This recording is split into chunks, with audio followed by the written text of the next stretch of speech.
right, good morning. Welcome to Good Day LA on this December 17th. How dare I? I'm Jen Lomers. I do know the answer to that. That's right. Okay, I'm Bob DeCastro. We have a busy morning for you. Here's a look at some of the stories we are covering this morning. The son of Rob Reiner expected in court today, facing murder charges and the death of his own parents. This morning, we have new video of the moments before his arrest. Also, President Trump planning a national address tonight. We'll have more on the issues he's expected to talk about.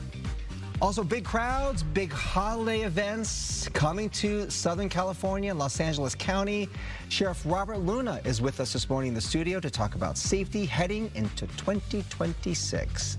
Let's get to Maria with a look at the forecast. This is just around the corner, Maria. It is around the corner, absolutely. But I'm loving the holiday baked goods that Jen brought in. Jen, thank you for the chocolate chip s'mores cookie. Of course. I turn into Betty Crocker every holiday season. You know what? I love it. This was extra yummy. This batch today. So I just want to say thank you. Okay, if you are headed out the door, we have some fog. If you've been out to walk the dog, you know what I'm talking about.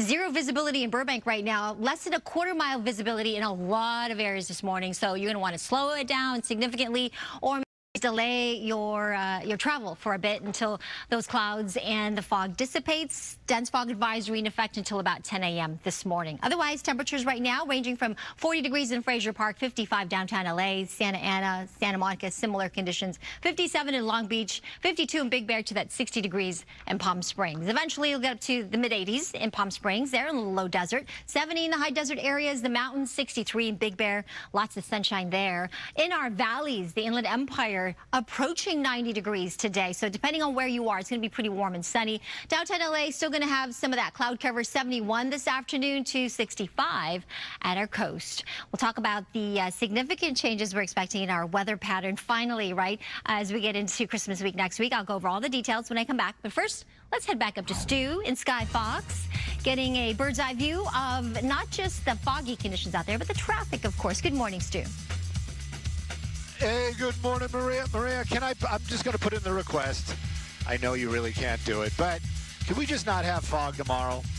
Tomorrow and Friday. Sky Fox, we need to wander. We've been stuck in the valley all day, and I feel for these folks. It's like being in traffic. That's going to be the southbound 405, making their way through the Sepulveda Pass into the Bel Air area. And look at that. I have yet to see fog this foggy in forever. Believe me, the 405 freeway is definitely underneath all of that, and it definitely is one of the reasons why there's a lot of slow and go out there. You should be slow and go when you're driving in that dense, thick fog. Apparently, it's all the way to the ground, but that 405 drive, definitely give yourself extra time today because of that fog. I bet you that's the reason why you're on the brakes from before Sherman Way to make your way south on that 405. Sending it back to y'all in the studio. All right, Stu, thank you. So we have some breaking news right now. Warner Brothers is urging shareholders to reject Paramount's $30 per share takeover bid. Instead, the board favors Netflix's $27.75 offer. Warner says Netflix's deal will provide more value for customers and better align with its business. Both offers do face some major regulatory hurdles, with critics warning of market dominance and media consolidation. The decision could reshape Hollywood and streaming, with political and industry leaders closely watching the outcome. We're following developing news this morning. Director Rob Reiner's son, Nick, due in court today to face murder charges in the killing of his parents. Nick Reiner was charged yesterday with 2 counts of first-degree murder. The charges include a special allegation of multiple murders, which could open him to the possibility of a death sentence. If prosecutors opt to pursue capital punishment, that is, no decision has yet been made. Okay, with more on today's scheduled arraignment, let's bring in Mario Ramirez. He's live at the Criminal Courts building in downtown LA. I know that Nick was not medically cleared to appear in court yesterday, and his attorney mentioned that he would be taking it on a day-by-day basis. So are you hearing anything about what is supposed to happen today?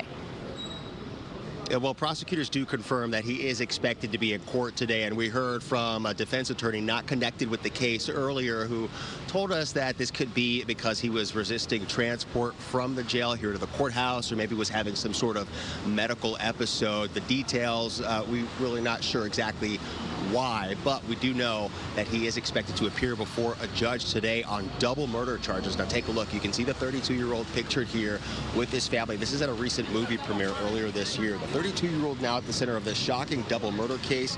Again, he's officially been charged. Prosecutors say he's charged with killing his parents, iconic director Rob Reiner, and his wife, producer Michele Reiner, in their Brentwood home after their daughter made the discovery Sunday afternoon. And at a news conference Tuesday, District Attorney Nathan Hochman announced 2 counts of first-degree murder with a special circumstance alleging multiple murders. Prosecutors also adding a special allegation that a knife was used in the crime, and those charges, as you all have mentioned, carry the possibility of life in prison without parole or the death penalty, although California hasn't carried out an execution since 2006 due to legal challenges and a moratorium from the governor.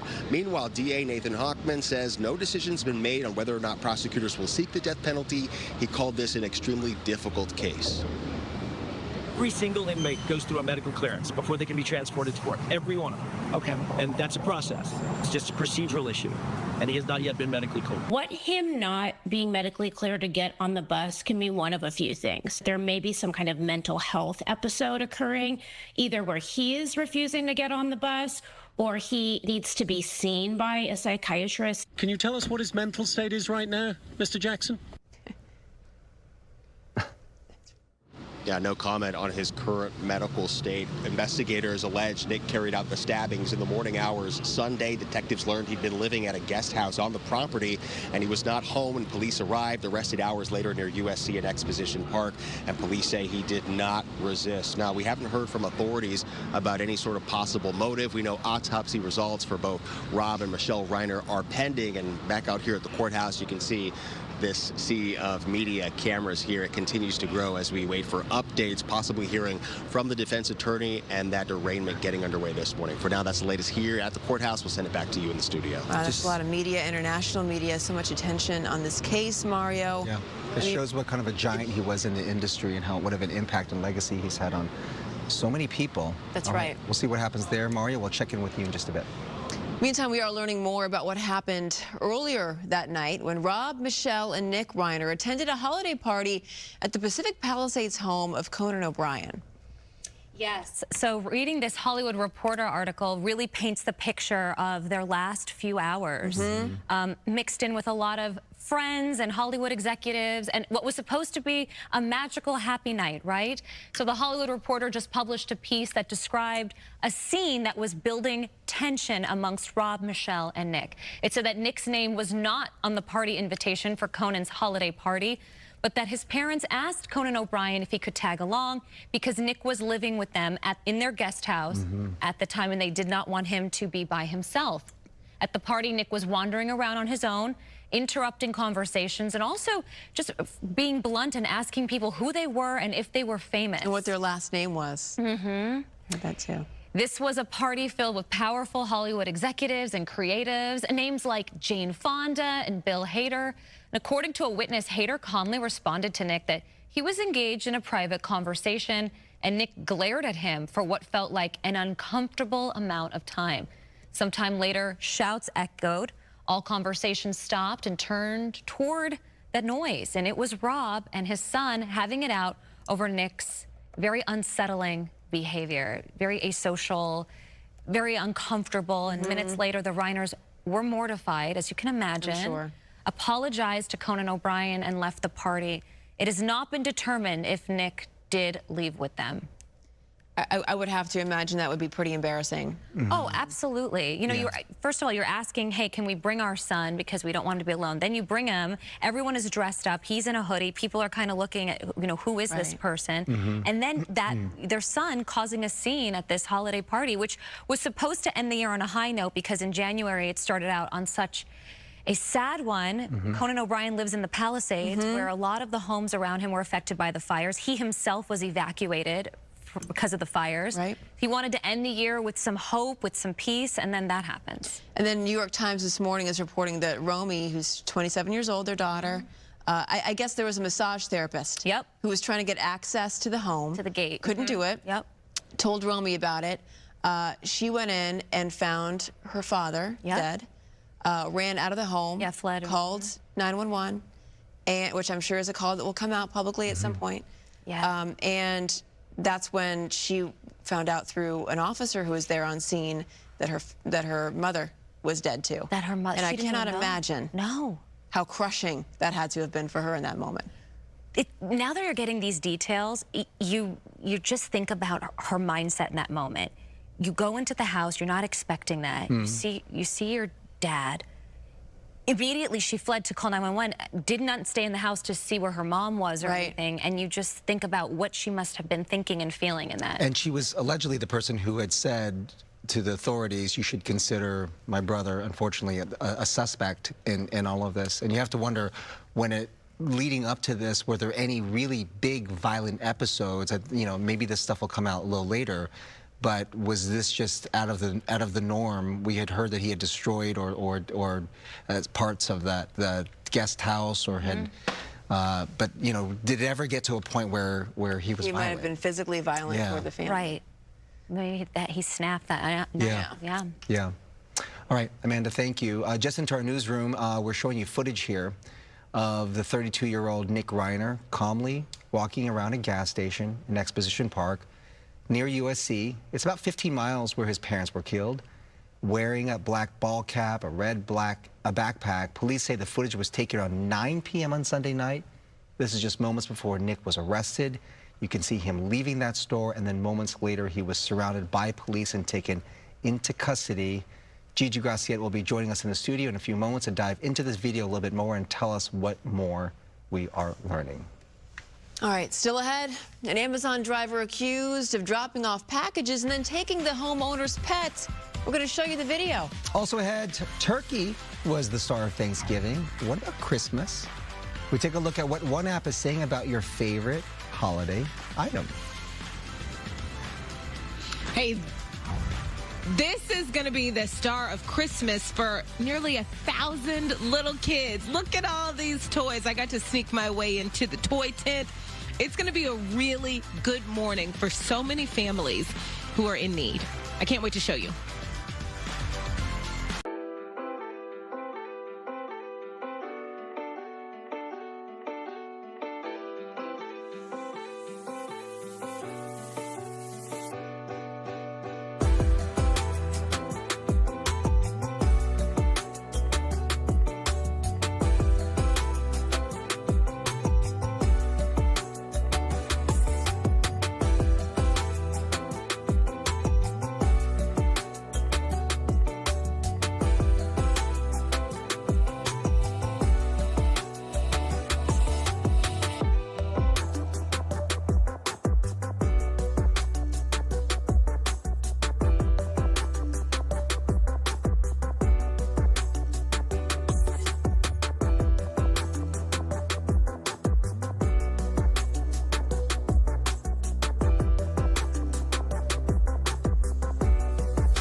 Our top stories this morning, a second doctor tied to the ketamine overdose death of Matthew Perry was sentenced to 8 months of home confinement. Lawyers for former San Diego doctor Mark Chavez pleaded for leniency, saying he's driving Uber since giving up his medical license. 55-year-old Chavez operated a ketamine clinic and admitted to supplying 22 vials to Perry.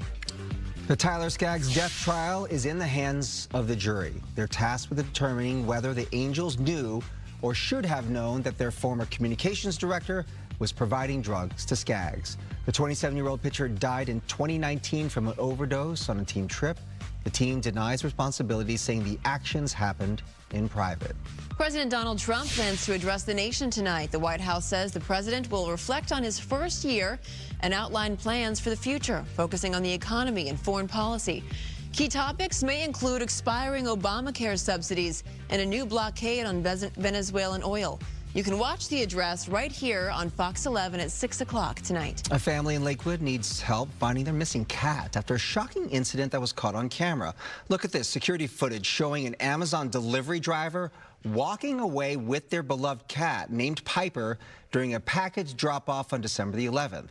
Piper's owner says the cat holds deep sentimental value, especially after her husband's passing. She describes Piper as a source of comfort for her and her children and a lasting connection to their father.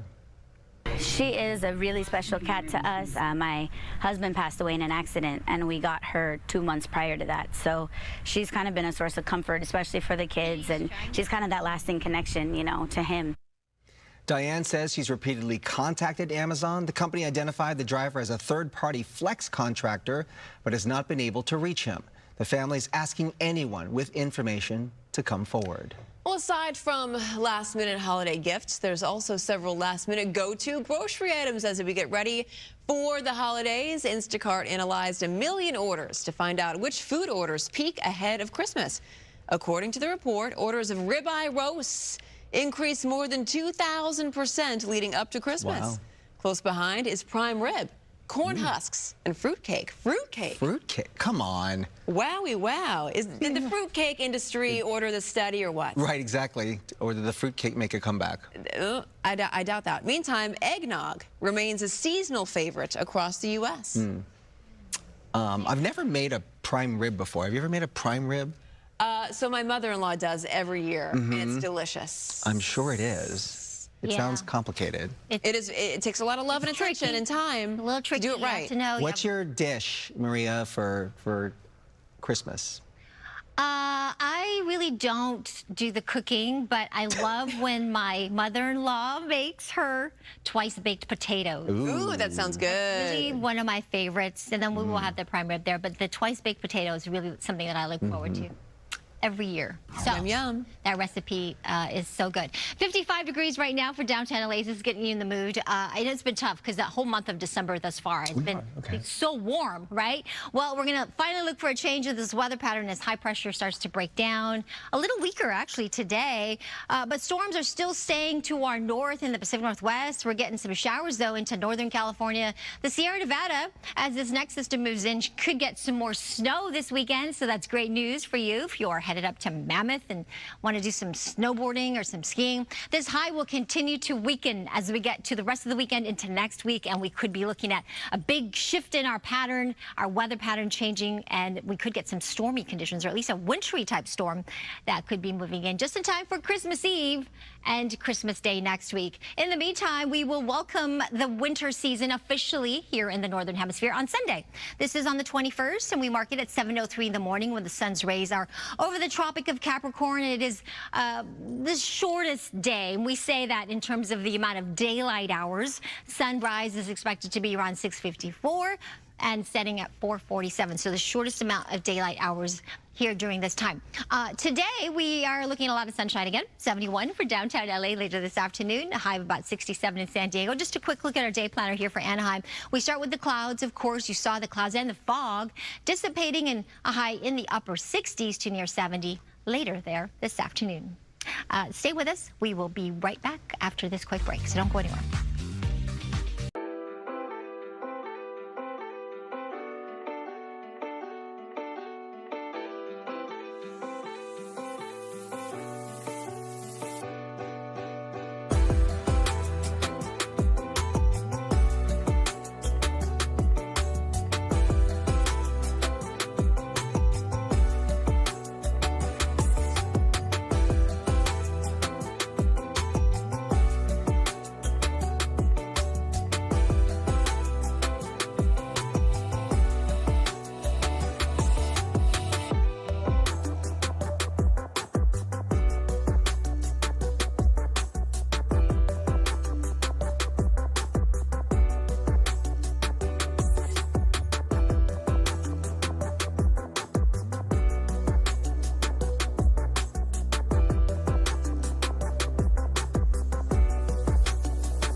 Welcome back. For more than 30 years, LAPD SWAT has teamed up with the Luskin Orthopedic Institute for Children for one very important event. Every year, they host a holiday party and a toy giveaway for kids in need. Brooke Thomas is live in South LA with a look at what's going to take place there today. Brooke, good morning. Bob, I know you didn't forget my name, okay? Brookie. I'm just kidding. Listen, this is going to be a really, really, really magical day. Take a look in here, okay? We're going to bust in the toy room. Look at that. I was just saying there's like an entire shelf over there full of hot pink Barbie boxes. And I'm like, that is what dreams were made of for me. Mary Beth, thank you so much for being here with us.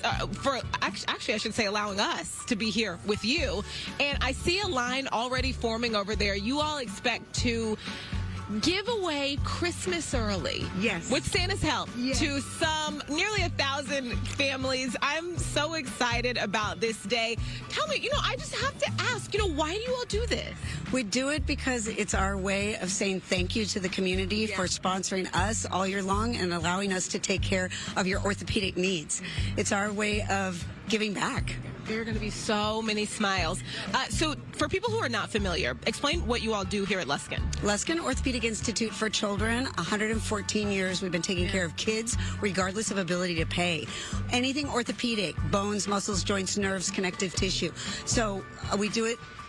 We have doctors who specialize in areas of the body or in conditions, sports medicine, and we take care of kids. We just don't turn people away. We don't turn kiddos away. We don't turn people away. And you know what? It's easy to not have to turn anyone away when you look at the type of love that goes on behind the scenes here, right? So many doctors, so many nurses, so many people on your staff that really just want to help out. And then so many members of the community who want to help out at this event. It is so nice. That has to feel good. It's so wonderful. It's amazing. We have 80 volunteers here today to pull this off. Santa flies over in a helicopter, and then he jumps off and he rappels down the side of the building, and then he comes out urgent care doors, and he spends all day giving toys away to kids. It's really magical, really wonderful. And the staff who work here, oh my goodness gracious, they are so good at what they do, taking care of the whole child. It's an amazing place to be. Oh my gosh, I love this so much. It's going to be a really great day, but did you hear that? Santa is on his way. Yeah. How's that for a celebrity? Coming. So excited. We're so excited. Yeah. Brooke, thank you. We're worried about this fog, though, because, he comes in on a helicopter. That's right. So, that's right. We're crossing our fingers. Maybe we're Rudolph worried can about swoop that. in and help out, kind of clear some of that. They would never put That's Santa true. in harm's way. Turn on that nose of his. That's right. Yeah. All right, Brooke. Can't wait to see Santa. Thank you.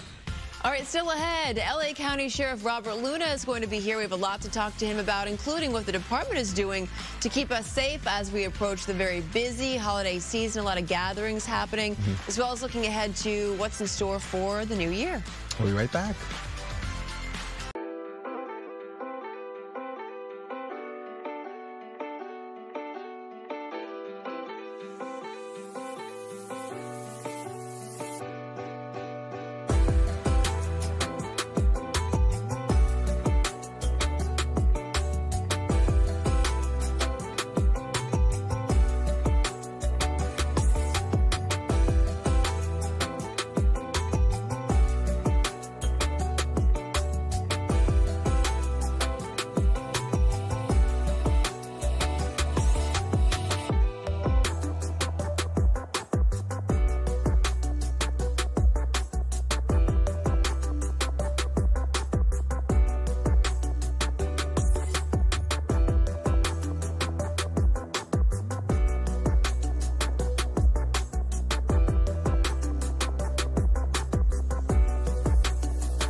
All right, thanks for sticking with us on this Wednesday. It's 8:30, December the 7th. Beautifully decorated it is in the studio. It is very festive, actually. We need it to offset some of the subject matter. Yeah, no, that's true. Absolutely. But there's some good stuff, too, that we can talk about. Saul, thank you. Can you name it? Stage managers, thank you for the... Yeah. You didn't do these, For the though. festive look. He didn't have anything to do with these, did you? Yes, he does. Just take the credit. Just take the credit, Saul. Yes, Saul. He goes, okay. That's what I thought. Matt does it. It was Matt at night. Anyway, listen, we are just a few days away now from Christmas Eve and Christmas Day. At least the Christmas week is next week. Next week, I know. And it's not going to feel like this right now because it has been so warm and so mild, so dry. 8 days until Christmas Day, you guys. I know it stresses me when I see these numbers, but we have this weekend coming up to really button up everything and get everything done. And the weekend looks nice and dry still. 4 days until we welcome the winter season officially here in the Northern Hemisphere. And of course, 15 days looking way ahead to the new year, which isn't that far away. We will have to get used to saying 2026. There will be a big pattern change finally next week as this ridge of high pressure, which has really kept us protected from all these storms that are moving into the Pacific Northwest. It's going to break down and we're going to get some cooler temperatures, rain chances returning by the 23rd, 24th, Christmas Eve, and then into Christmas Day, possibly some rain there. But look at the month of December thus far. Every single day, with the exception of the 3rd of December, has been well above average in the 80s even last week. Today, we will likely add another red box as we do expect it to be around 71 in downtown, which is still above the average. We did well in the month of November and October as far as rain totals. So we actually have a surplus of more than 4.5 inches of rain. So hopefully now with the pattern change, we'll get another chance to add more rain to the bucket. The low clouds, the marine layer, and the fog have been good as well. It does help to add moisture in the atmosphere, and it does help to at least mitigate some of that fire danger that can go on with the lack of rain. So we like the marine layer and the fog. 71, as I mentioned today, that sun will set at 4:46 later this afternoon. Here are the highs we're expecting today. 76 in Pasadena, Ontario, similar conditions. 78 in San Bernardino, 66 in Santa Ana with that sea breeze keeping it in the 60s, 67 in Long Beach, 63 in Huntington Beach, to that 84 in Palm Springs. I'll show you that 70 forecast in just a couple minutes. In the meantime, got Samada back with a look at our traffic conditions out there. The fog's still a problem, huh, Samada? Oh, yes. Big problem out there. Good morning, Marie. Good morning, everyone. Another reminder, if you are planning on heading out the door, you're going to be met with fog, especially along the coast. PCH 405. If you're heading over to LAX, yeah, just shrouded in that dense fog. We also have this brand new crash. We're going to take you out to the Pico Rivera area, southbound side of the 605 at Telegraph Road. 2 vehicles collided, and it's in the center divider area. Both directions being impacted due to all that activity. The fire department, emergency crews are headed to the scene. And look at the delays already rapidly building behind that crash. Real-time traffic, your drive downtown through Mid-City to the west side, where you'll be met with more fog. 57 minutes, add just a little over half an hour on your drive northbound 110 from the 405 from the Gardena area inbound. Things are slowly starting to clear up and dissipate. 91 eastbound, westbound side. The OC at Promenade looking pretty good at this hour. Back to you two. All right, so I want to thank you. Rob Reiner's son, Nick, due in court this morning to answer charges of murdering his parents. Mario Ramirez is live at the Criminal Courts building in downtown L.A. now with more on today's arraignment hearing. Good morning.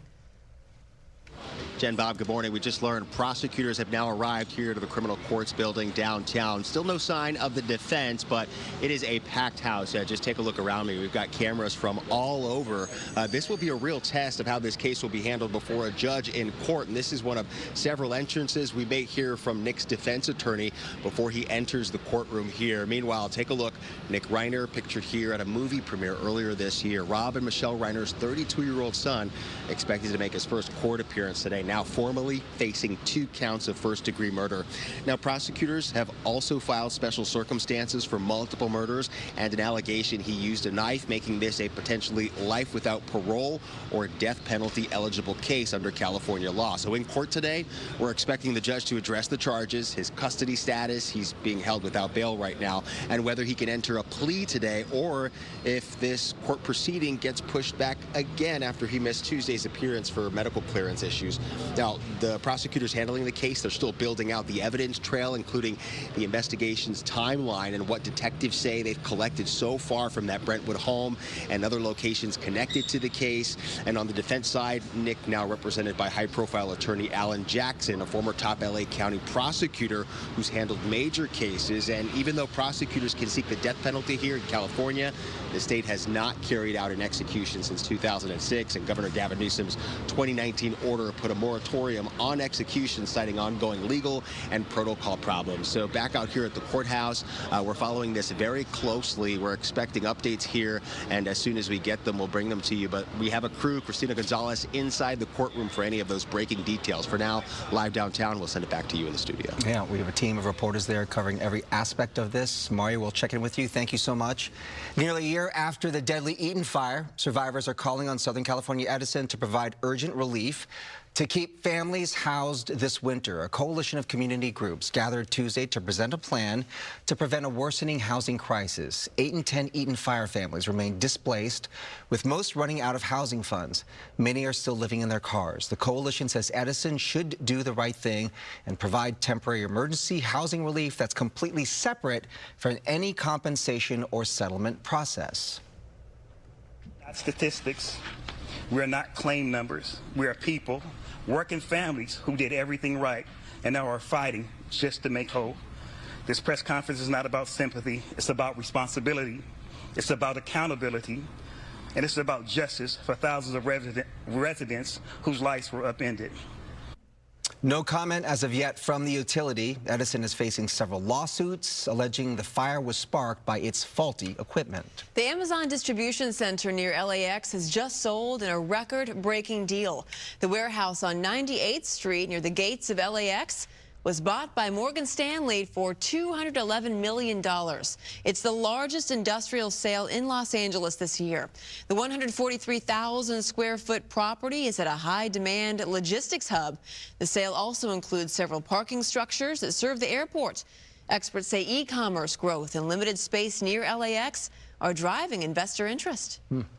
It's amazing Amazon would just keep it, right, with all the traffic that's going in through there.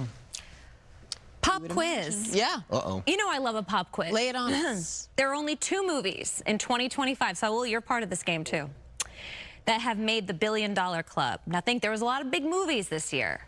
Wicked. You are wrong. Right? Oh. Oh, no, it's that animated film, Zootopia. Zootopia 2. Yeah, and what was the one that became a billionaire in July? Come on. Wasn't it also Sinners? Children's? No. Yes. Movie? Yes. Who was the last children's movie? Not Minecraft. Minecraft was close. Anyone? 3, 2. Moana? No. You're in the same kind of family. Lilo and Stitch. The live-action Lilo and Stitch. Saul, I expected more from you. But great job decorating. The live-action Lilo and Stitch came out in May of this year, became a $1 billion baby in July, and then in 17 days, Zootopia 2 became billionaire. But will James Cameron be added to that list? Well, entertainment is sponsored by Yamaha Resort and Casino. Avatar Fire and Ash is hitting theaters tomorrow, and with James Cameron back at the helm for the 3rd installment of the film franchise, we are going back to Pandora, and only James Cameron can give us this film the way he can direct, deliver, and delight. This world goes much deeper than you imagine.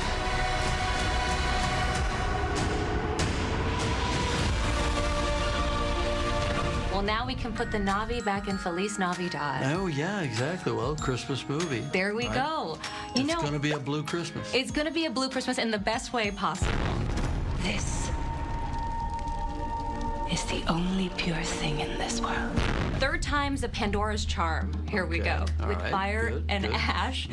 I want to ask you, there was one line, it's so simple, but it was so nostalgic for me. Hearing Took say, What does that always say? So we stick together. No, the other one. So we never quit. That's right. Sully's never quit. Isn't that Sully's great? never quit. In that moment, Yes. she saves the day. I don't want to spoil this, but oh man, But really. the 7-year-old. Yes. You know, it shows you it's almost like the unexpected power of family. It is. You know, because there's obviously a lot of conflict. There's a lot of dysfunction, the father-son stuff, and there's 2 mottos. You know, Sully's stick together and Sully's never quit. I love that, and I love this. The fire being the symbol of passing the torch to the next generation. Well, that's interesting. I hadn't thought of that. I was thinking of fire. For me, the fire and ash are violence and hatred on the one hand, and then the loss and trauma that's created because the Na'vi mourn by putting ash on their faces. And then the ash people, the Munkwang clan, have taken that even further. They just wear it to be terrifying. Burn them all. Your goddess has no dominion here. You know, we're Good Day LA, and having this come out in 2025 the way we started the year, and now the way we're ending the year, this film teaches us we will rebuild. Right. Yeah. And We'll rebuild. We'll go on. We'll figure it out. And you know, with every loss, you learn something about yourself and the others around you, and it brings people together. And it does. All that sort of thing. And these themes are running through all this. Truly. Obviously. Yeah. And you know, I'm writing from a place of when I was writing, this was about 10 years ago now, 10, 11 years ago, all my kids were in their early teens, right? So, and I'm flashing back to what it was like for me and how traumatic that was and how misunderstood I felt and, you know, finding my power in the world.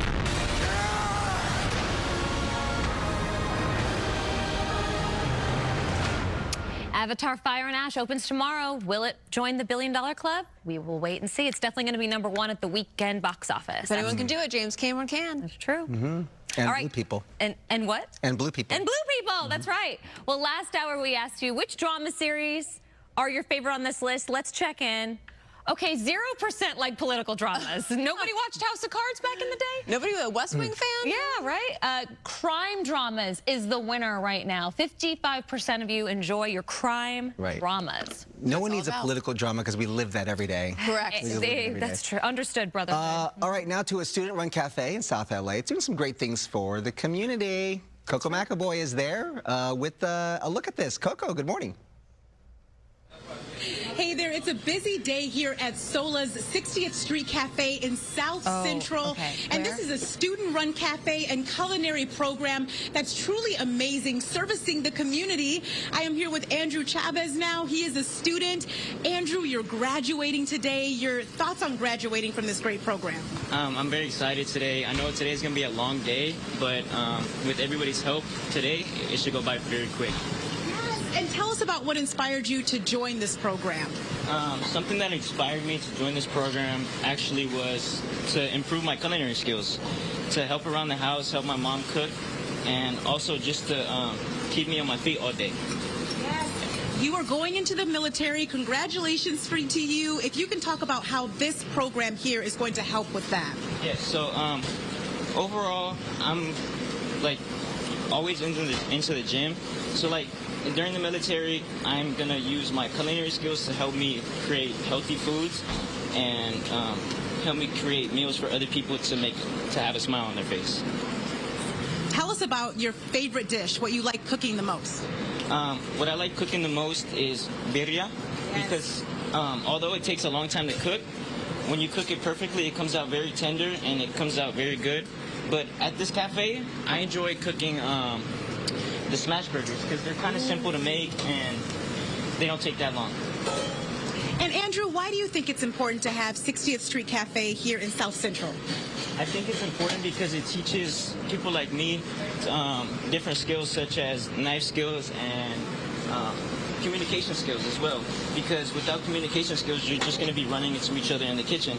So I think it builds just multiple skills that you can use in the real world. Yeah.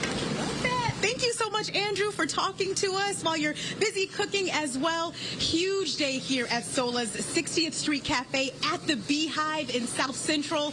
This is open Monday through Friday from 10 to 4, something that you have got to experience for yourself. I'll send it back to you.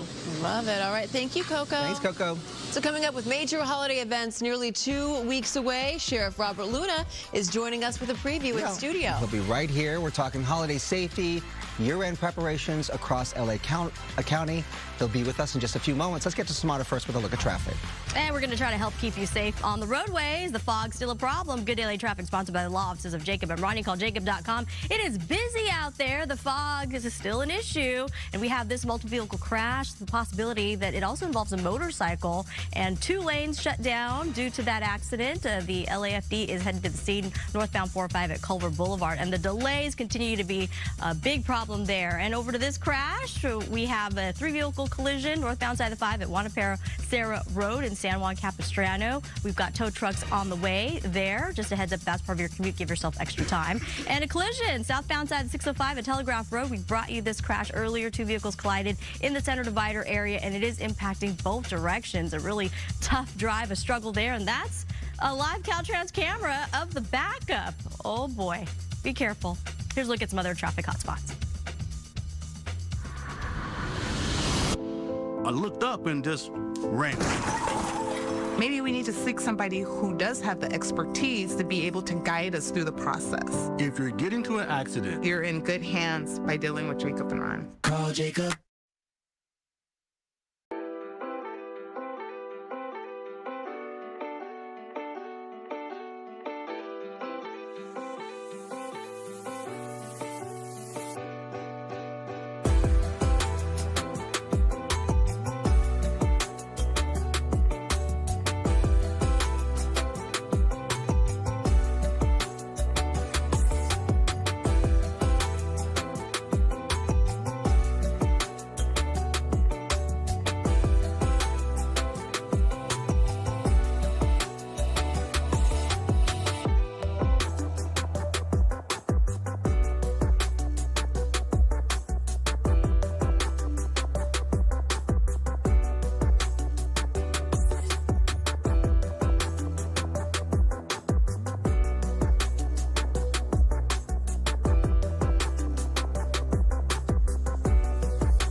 Welcome back to Good Day LA. Time Magazine has named Rayneo X3 Pro AR glasses a best invention for 2025. They're lightweight, full-color augmented reality glasses with integrated AI features such as real-time translation, navigation, recording, and hands-free photography.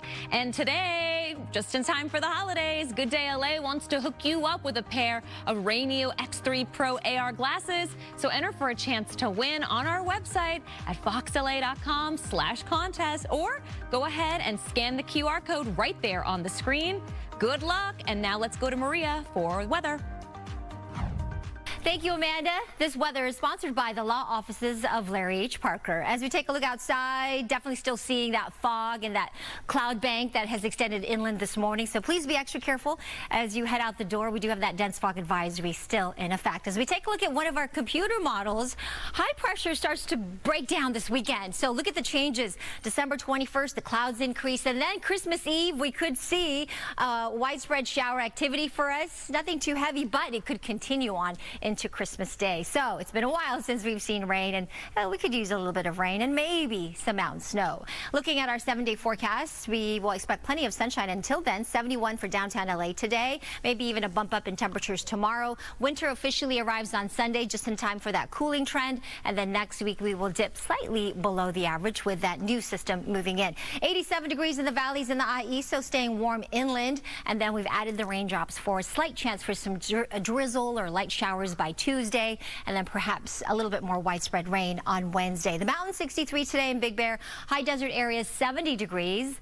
Nice and warm, especially out towards the low desert areas. We're headed to Palm Springs today, a high temperature of 84.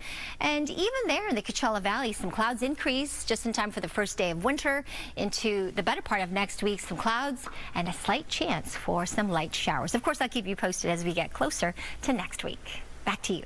All right, thank you, Maria. So, with the holiday season in full swing and some of LA's biggest events just around the corner, public safety, of course, is the top of mind for a lot of families right now. Yeah, LA County Sheriff Robert Luna here to talk about safety and what is ahead for all of us in 2026. Good morning. Happy holidays. Good morning to both of you. Thank you for having me in, and happy holidays. Feliz Navidad to everybody. Of course. So we're going to talk about safety precautions and all that leading up to the holidays. First off, though, I want to ask you about this. The big story, obviously, happening today. Nick Reiner answering to murder charges. LASD operates the jails. He's at Twin Towers, we know. His attorney yesterday mentioned that he was not medically cleared just yet to appear before a judge to answer those charges. What's the status that you're hearing right now? From what I understand this morning, he has been transported to the downtown courthouse. And just so everybody knows, we transport an average of 2,000 people per day between 7 custody facilities and 37 courthouses. So he is one of many that we are responsible for, that we care for to make sure he gets to court safely, and he should be in court this morning. We often see those buses come in, but he had to be medically cleared before he made that transfer. Yeah, and that's for everybody. That is a process that people in our custody and care go through to make sure that they're medically okay and psychologically okay to be in court. But we don't get into those details. Just it's HIPAA. It's just for standard protocol. Anybody who is in our care. So this has been a busy week, Sheriff. You know, we had that press conference just a couple of days ago where a terror plot was allegedly thwarted, and these IEDs were allegedly going to be planted at different undisclosed locations all across Southern California. I imagine LA County is probably included in that. So it's pretty unsettling when we have all of these events taking place all across Southern California, and people wonder, like, how can we be sure we're going to be safe if we're going to be, let's say, on the Rose Parade route or whatever? Yeah, public safety is my top priority. It's a top priority for everybody in law enforcement. It's really every day of the week, but it does intensify during the holiday season because you have more people out. You have more people gathering during the holiday season. And for us, we have a lot of events in LA County, none bigger than the Rose Parade, Rose Bowl that we are looking forward. It's why we live here in Southern California, right? Everybody wants to be here. They come here. They want to stay here.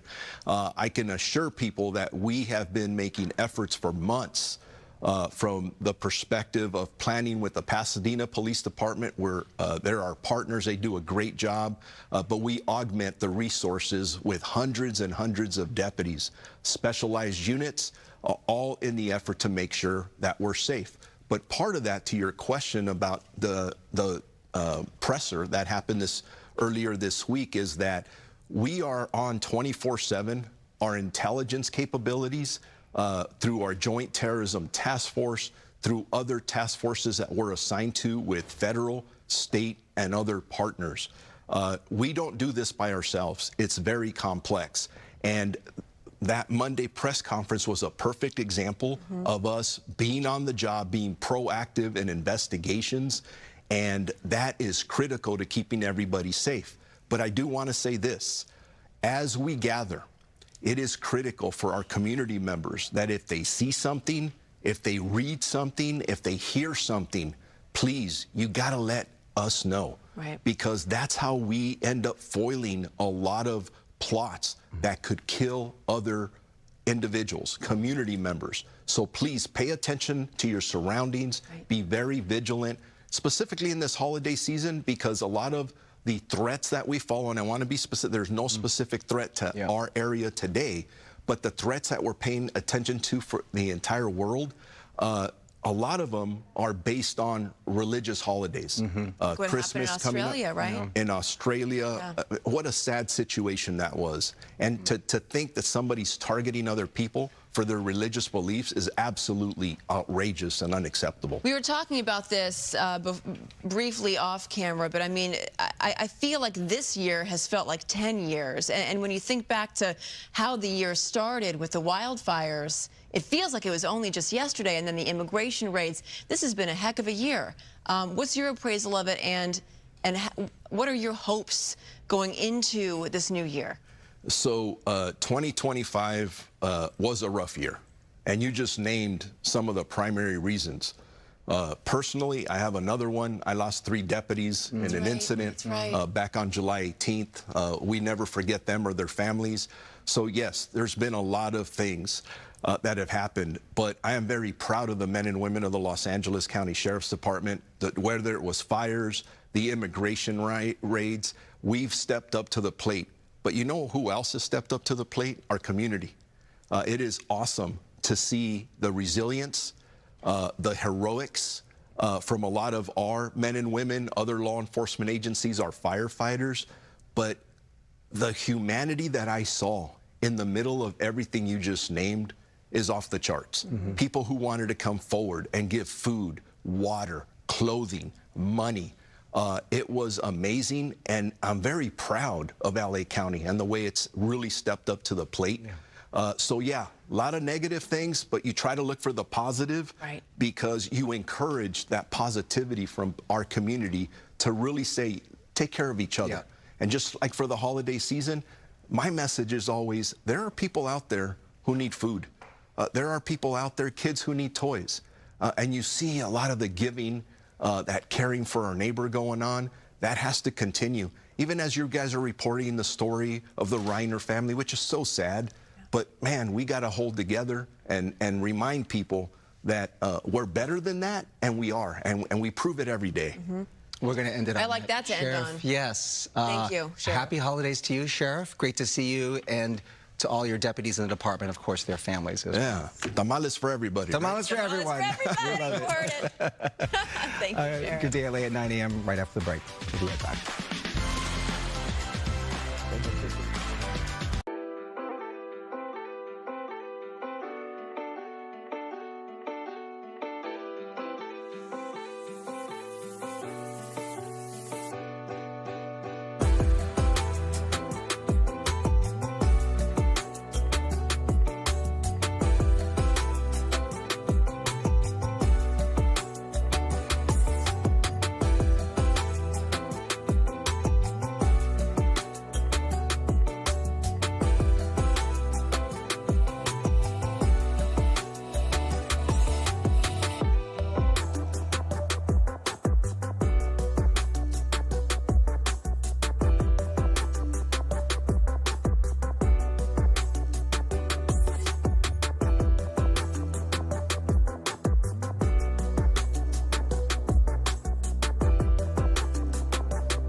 Good morning, everyone. Welcome to 9 a.m. on this Wednesday morning. I'm Roxy Carpadian. Welcome back. Thank Good to have you you. here. I'm Sandra Endo. Thanks for joining us.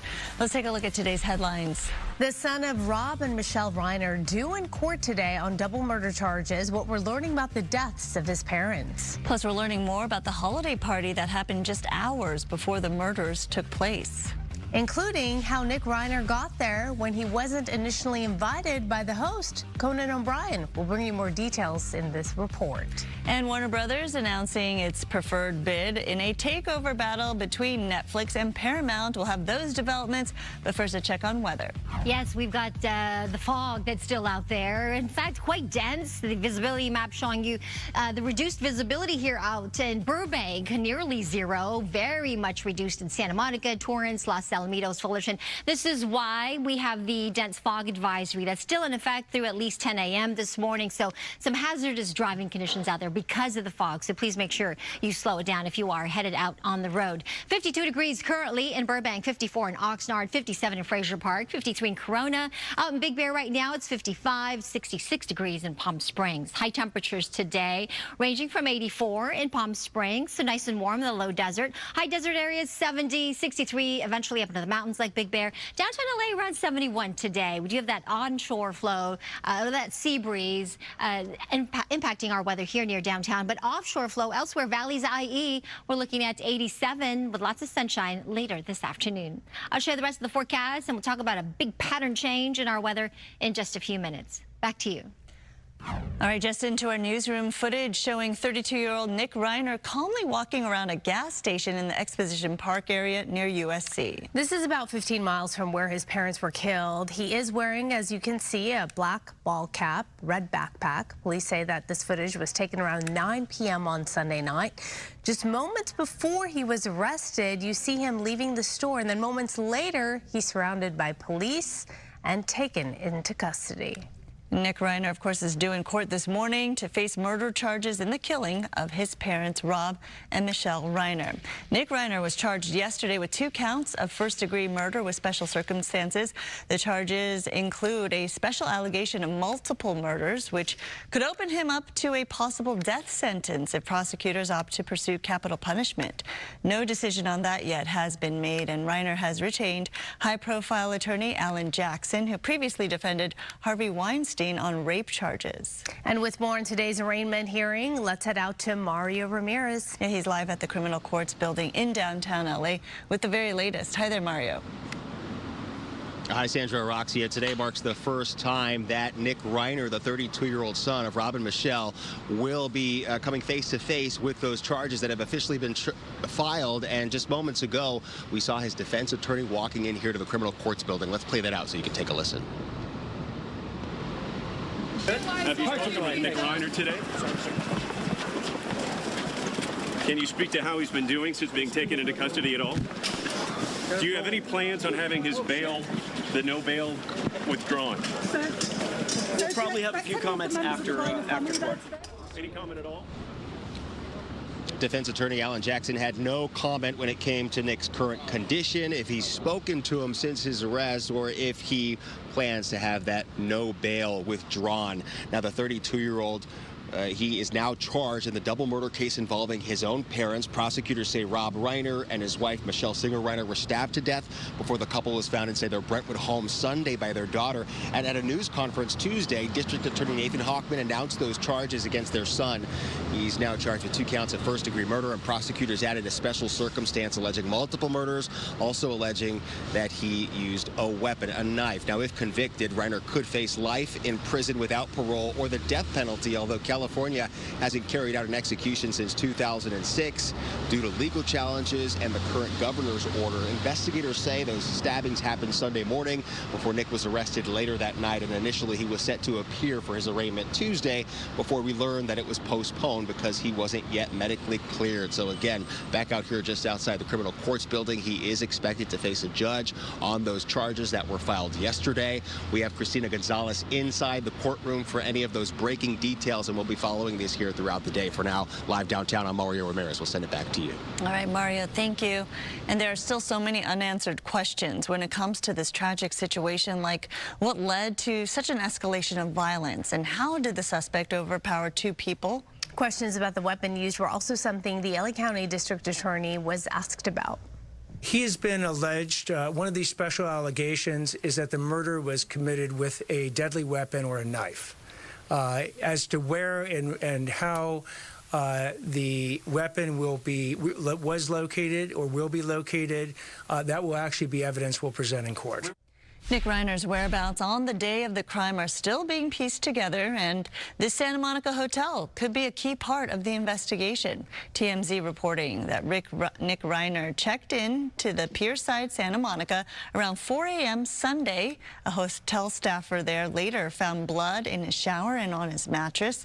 TMZ also reporting an LAPD detective showed up at the hotel early Monday morning, hours after Reiner's arrest, to search his room for evidence, including a possible murder weapon. TMZ saying the room and the entire second floor remain sealed off as the investigation continues. The LAPD has not publicly confirmed these details. The Reiners had actually attended a holiday party at Conan O'Brien's home the night before the murders. Amanda, yeah, you have details about that. I do. We're getting more insight into the Reiners' last few hours, and that was at Conan O'Brien's house. It's very sad because Conan O'Brien threw this party to end the year on a high note, because we began the year on such a low note with these wildfires, and Conan living in the Palisades. Thank goodness, you know, he didn't lose his home. He was evacuated. He wanted to kind of bring some holiday cheer to the Palisades for that period. But the Hollywood Reporter just published a piece that described a scene of building tension amongst the Reiner family. It said that Nick's name was not on the party invitation, but that his parents reached out to Conan O'Brien and they asked him if Nick could tag along. Of course, Conan obliged. At the party, Nick was wandering around on his own. Some people didn't even know who he was. He was dressed down when so many people were dressed to the nines for this holiday party. He was interrupting conversations. He was asking people if they were famous. This was a party filled with many powerful Hollywood executives and on-camera talent and creatives. I mean, names like Jane Fonda and Bill Hader. According to a witness, Hader actually calmly responded to Nick that he was engaged in a private conversation, and that person also says that Nick glared at him for what felt like an uncomfortable amount of time. Sometime later, some shouts echoed, and all conversations stopped and turned toward all of the noise. It was Rob and his son having it out over Nick's asocial and unsettling behavior. Minutes later, the Reiners, as you can imagine, they were mortified. They apologized to Conan O'Brien and they left the party. But at this time, it has not yet been confirmed or determined if Nick left along with them. Wow. So many interesting details are coming out. Also in this article, some people who were unfamiliar with Nick were kind of whispering, like, you know, why is he acting like that? And some who knew about Nick's condition were saying, hey, you know, have a little compassion. He suffers from, you know, mental health issues, addiction. And so once more of the party attendees were familiarized with his condition, they kind of let it go a little bit to why he was roaming around and asking those very abrupt questions. You know, you think about the POV, my heart goes out to Romy right now, their youngest daughter. I think about their family right now, and I also think about those people that were in attendance at the party that got to see Rob and his wife for the last time. Hours prior. Hours prior to this tragic turn of events. And then that evening, when they were killed, that evening they had plans with Barack and Michelle Obama, right? They were supposed to meet with them, have dinner. So they were friends with so many people. The one thing that keeps coming out is how kind they were and just good humans all around. And some of Reiner's oldest friends, including, he was so close with Billy Crystal, Albert Brooks, Larry David, and Martin Short. And they all just released a joint statement that honors Rob and Michele, saying in part, Rob was a passionate, brave citizen who not only cared for this country, he did everything he could to make it better. And with his loving wife, Michele, he had the perfect partner. They were a special force together, dynamic, unselfish, and inspiring. We were their friends, and we will miss them forever. And of course, as we know, Castle Rock Entertainment produced the Seinfeld series that was one of the top series back in the 90s. Jerry Seinfeld posting this on Instagram, writing, "Our show would have never happened without him. When nobody at the network liked the early episodes, he saved us from cancellation." Wow. Tough. All the history. A true legend. But you know what I also love about hearing about people who are titans in this industry is how big their heart is. As big as his body of work is, Rob Reiner had a huge heart. And first and foremost, he was a family man. And I can only imagine how hard it was behind the scenes for him and his family navigating Nick's issues. Since 15 years old, right? I know that he's been dealing with an addiction. Ooh, it's a tough one, that's for sure. All right, Amanda, more to come, obviously, on that. We move on to some other news here. New this morning, Warner Brothers telling shareholders to reject a takeover bid from Paramount Skydance, saying that the merger with Netflix could actually be better for customers. However, it does not mean shareholders will follow the advice. Paramount is offering $30 per Warner share to Netflix's $27.75 per Warner share. In total, Paramount's bid is worth about $108 billion, whereas the bid Warner Brothers accepted with Netflix is worth about $83 billion. The potential merger is raising lots of questions about the impact to streaming plan prices and production jobs in California. Any merger would have to be approved by the federal government and by European regulators. All right, 9:12 still to come. We've got your entertainment headlines after the breaking news, including a Hollywood ceremony for the upcoming SpongeBob movie. But first, let's check your traffic. And Good Day LA Traffic is brought to you by Downtown LA Law Group Accident and Injury Attorneys. The traffic impacted by that fog, still pretty dense out there in many areas. So we have that dense fog advisory still in effect. Please be extra careful. That dense fog and cloud cover extending all the way inland, impeding some of the vision of a lot of drivers. So again, please be very careful. This is one of our live traffic cameras. This is the northbound 5 freeway. Not too foggy here, but you can definitely see the cloud cover. This is at San Juan Creek, and both sides of the 5 freeway moving nicely here. Drive times in and out of downtown LA, it's still pretty slow at this hour. Westbound 10 freeway between the 5 to the 405. This is going out of downtown towards Santa Monica, 51 minutes. Northbound 110 between the 405 to the 10, it's 30 minutes. And then the West 60 between the 57 to the 5, 32 minutes there. Here's some of the other traffic hotspots. This broadcast is locally sponsored by DT LA Law Group, Auto Accident and Injury Attorneys. Have an injury? Text Injury Help to 40222 or visit us online at calldowntown.com. Message and data rates and usage may apply.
And welcome back to you. I'm meteorologist Maria Quaban. This weather is sponsored by Pechanga Resort Casinos. High pressure has been in control of our weather pretty much for the whole month of December.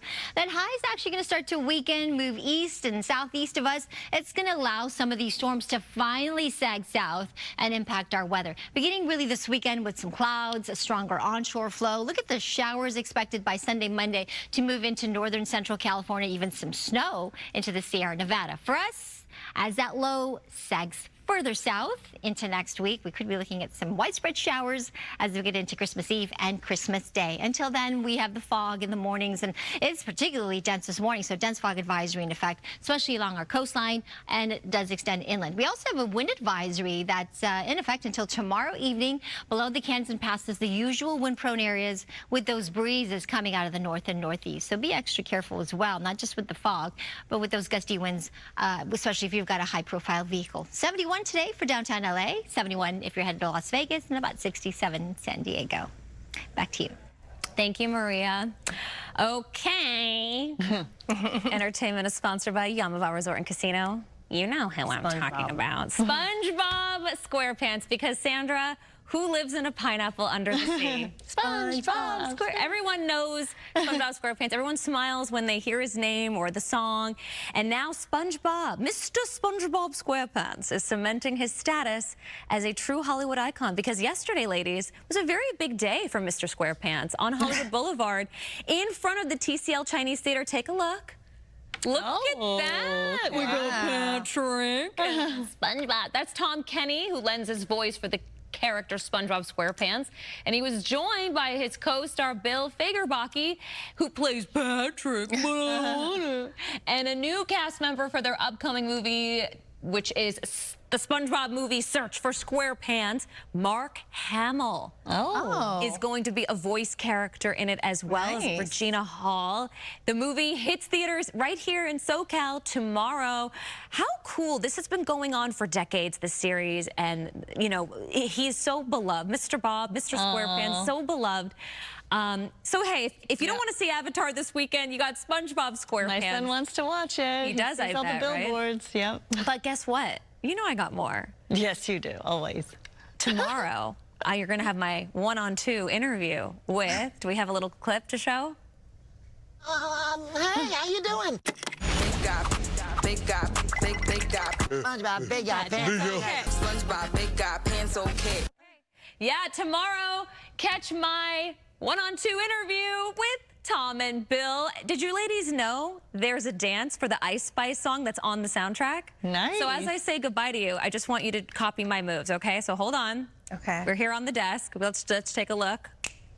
Okay, ready? Yeah. All three of you. Big guy, big guy, big guy, big guy. SpongeBob SquarePants. Pants okay. Whoa. SpongeBob SquarePants. Pants okay.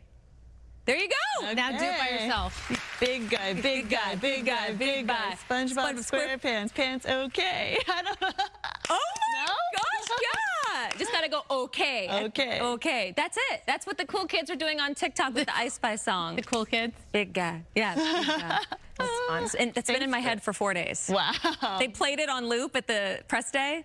I'm like, oh yeah, it's stuck in your head. Thanks for keeping us cool. You're welcome. I got you. Do it for your kids when you get home. You'll get points. I will. All right, coming up, one of the Real Housewives of Beverly Hills is giving back this holiday season. Yep, Adrienne Maloof is here with details on her festive event, putting a smile on kids' faces. Also, Time Magazine has named Reno X3 Pro Air glasses the best invention for 2025. They are lightweight, full-color, augmented reality glasses with integrated AI features such as real-time translation, navigation, recording, and hands-free photography. And today, Good Day LA wants to hook you up with a pair of Reno X3 Pro AR glasses. Enter for your chance to win on our website at foxla.com/contest or link through the QR code right there on your screen.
Welcome back. Adrienne Maloof is an entrepreneur whose influence spans professional sports, hospitality, and of course media. She also became a household name and a fan favorite as one of the original cast members of The Real Housewives of Beverly Hills. That's right, and today Adrienne joins us to talk about her festive holiday event, an experience that's more than just a celebration, carrying a deeper purpose, right? Yes. Centered around giving back, spreading joy, all the things we really need this holiday season. Absolutely. Welcome. Yes. Thanks for being Well, here. thank you. Thank you for having me. Yes, we call it Party with a Purpose because it is.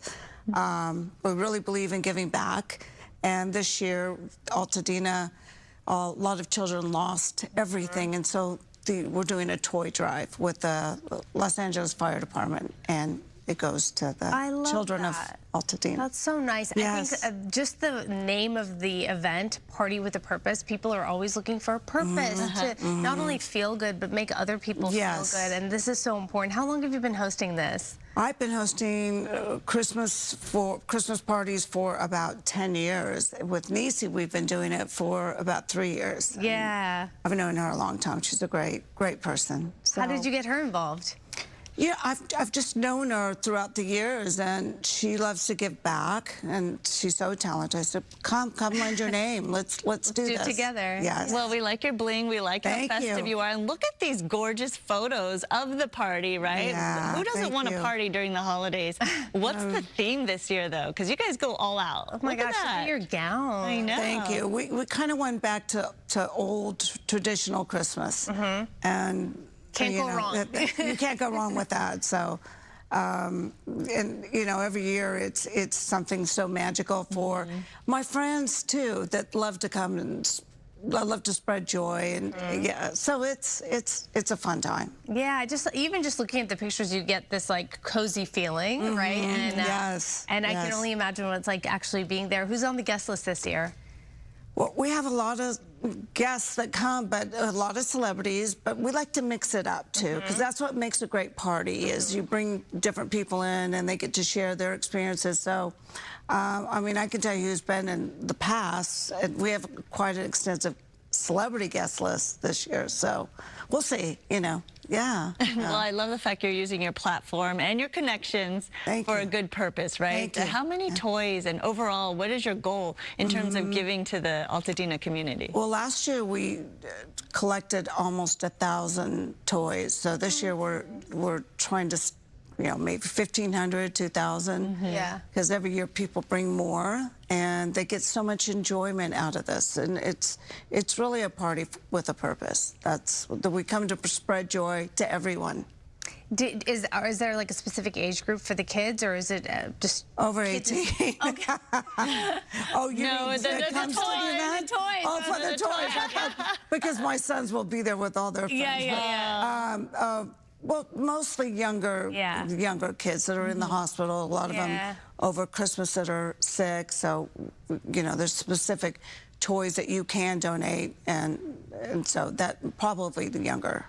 Well, thank you so much. What you do is so important. Thank you for having me. Yes. And you can support this year's party with a purpose by donating toys in person or mail to Hillside Tabernacle Church in Altadena. Adrienne, thank you so much. Thank you. Thank you. Really appreciate you being here. And we do have breaking news to go to right now. Let's listen in to Alan Jackson, the attorney for Nick Reiner. Arraignment.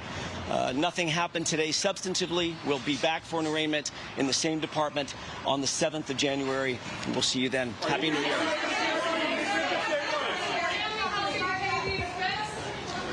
All right, there you heard the attorney Alan Jackson talking for Nick Reiner. The arraignment was continued, so pushed back. You heard right there, I think he said January 7th is the next court date. So we'll have more information throughout the morning on that.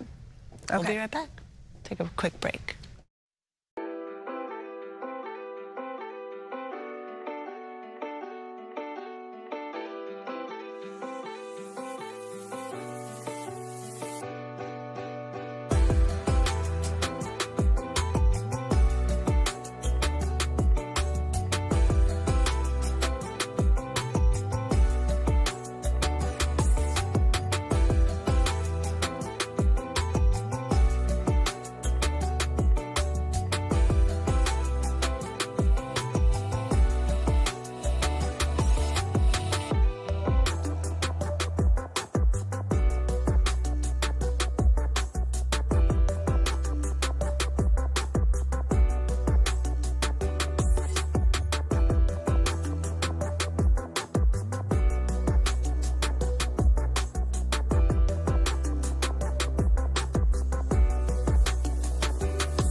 And we do want to take you downtown right now for the arraignment of Nick Reiner. That's where Mario Ramirez is live at the criminal courts building with the latest. Mario, what just happened?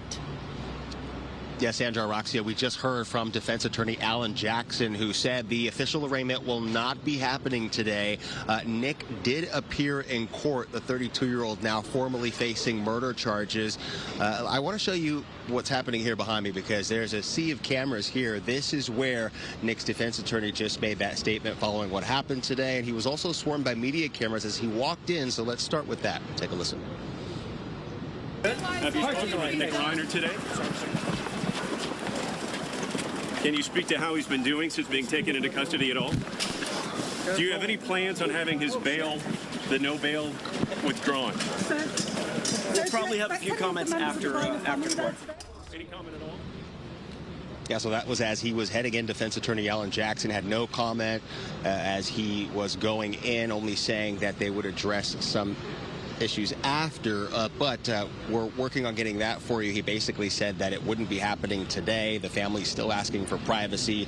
They're continuing to collect evidence. Now, Nick Reiner, Rob and Michele Reiner's 32-year-old son, he was expected to enter a plea, but as we've learned, that will not be happening today, and it's been continued to a later date, January 7th, because the defense is still gathering information here, and all of this after he missed Tuesday's appearance for medical clearance issues. Prosecutors as well, they're still building out the evidence trail, including the investigation timeline and what detectives say that they've been able to collect so far from the Brentwood home and some of the other locations connected to the case. Now, back out here live just outside the courthouse, Christina Gonzalez was inside. Again, Nick Reiner did appear. She says he was disheveled. He spoke very softly. We're going to have more coming up, but that's the latest here right now. Downtown, I'm Mario Ramirez. We'll send it back to you. Were cameras allowed in the courtroom? Are we going to get to see any kind of visual?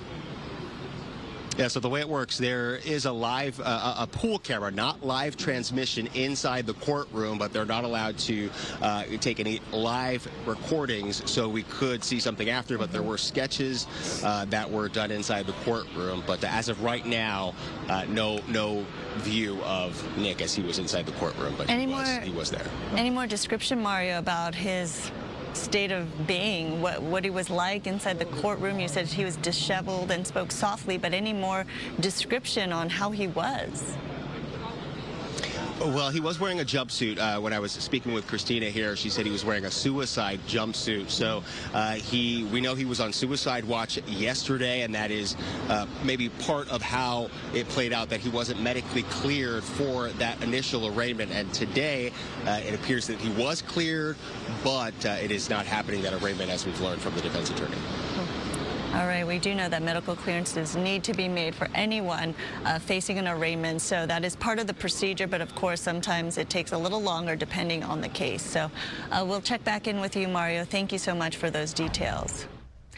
And Good Day LA has obtained video of Nick Reiner in the moments before his arrest. He is, of course, as we've been talking about, the son of Rob and Michele Reiner, whose death investigations are still very active. Let's go to Gigi right now, joining us with that video. Gigi.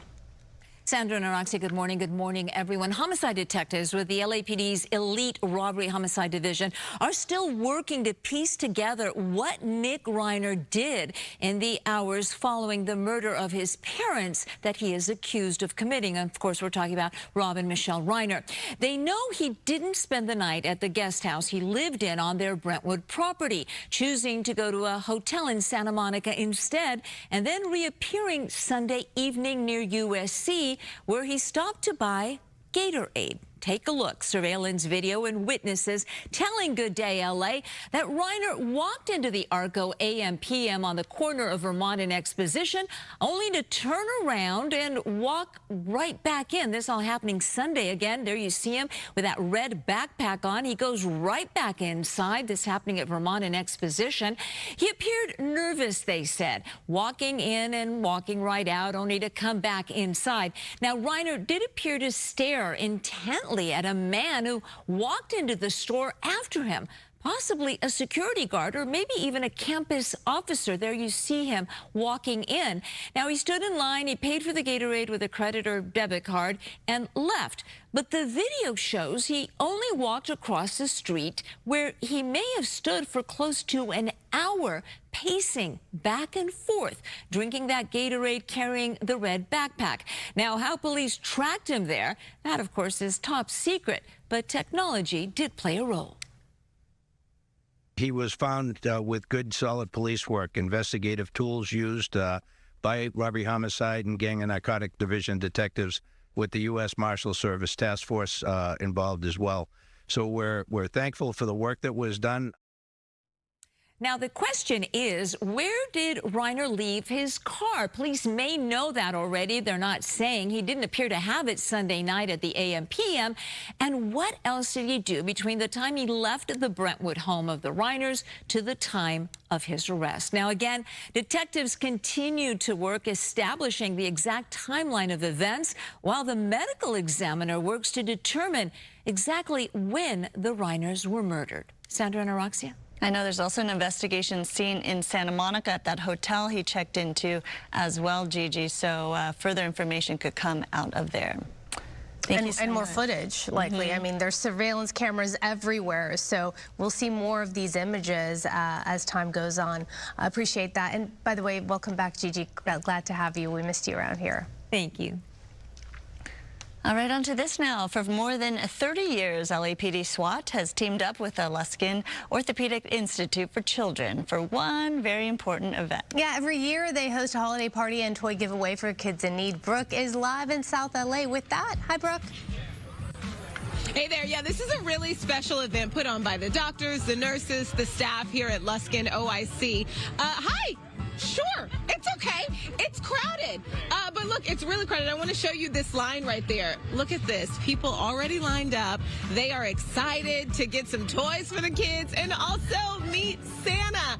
Right now, we are on Santa watch, Val, right? We are awaiting his arrival, right? So excited.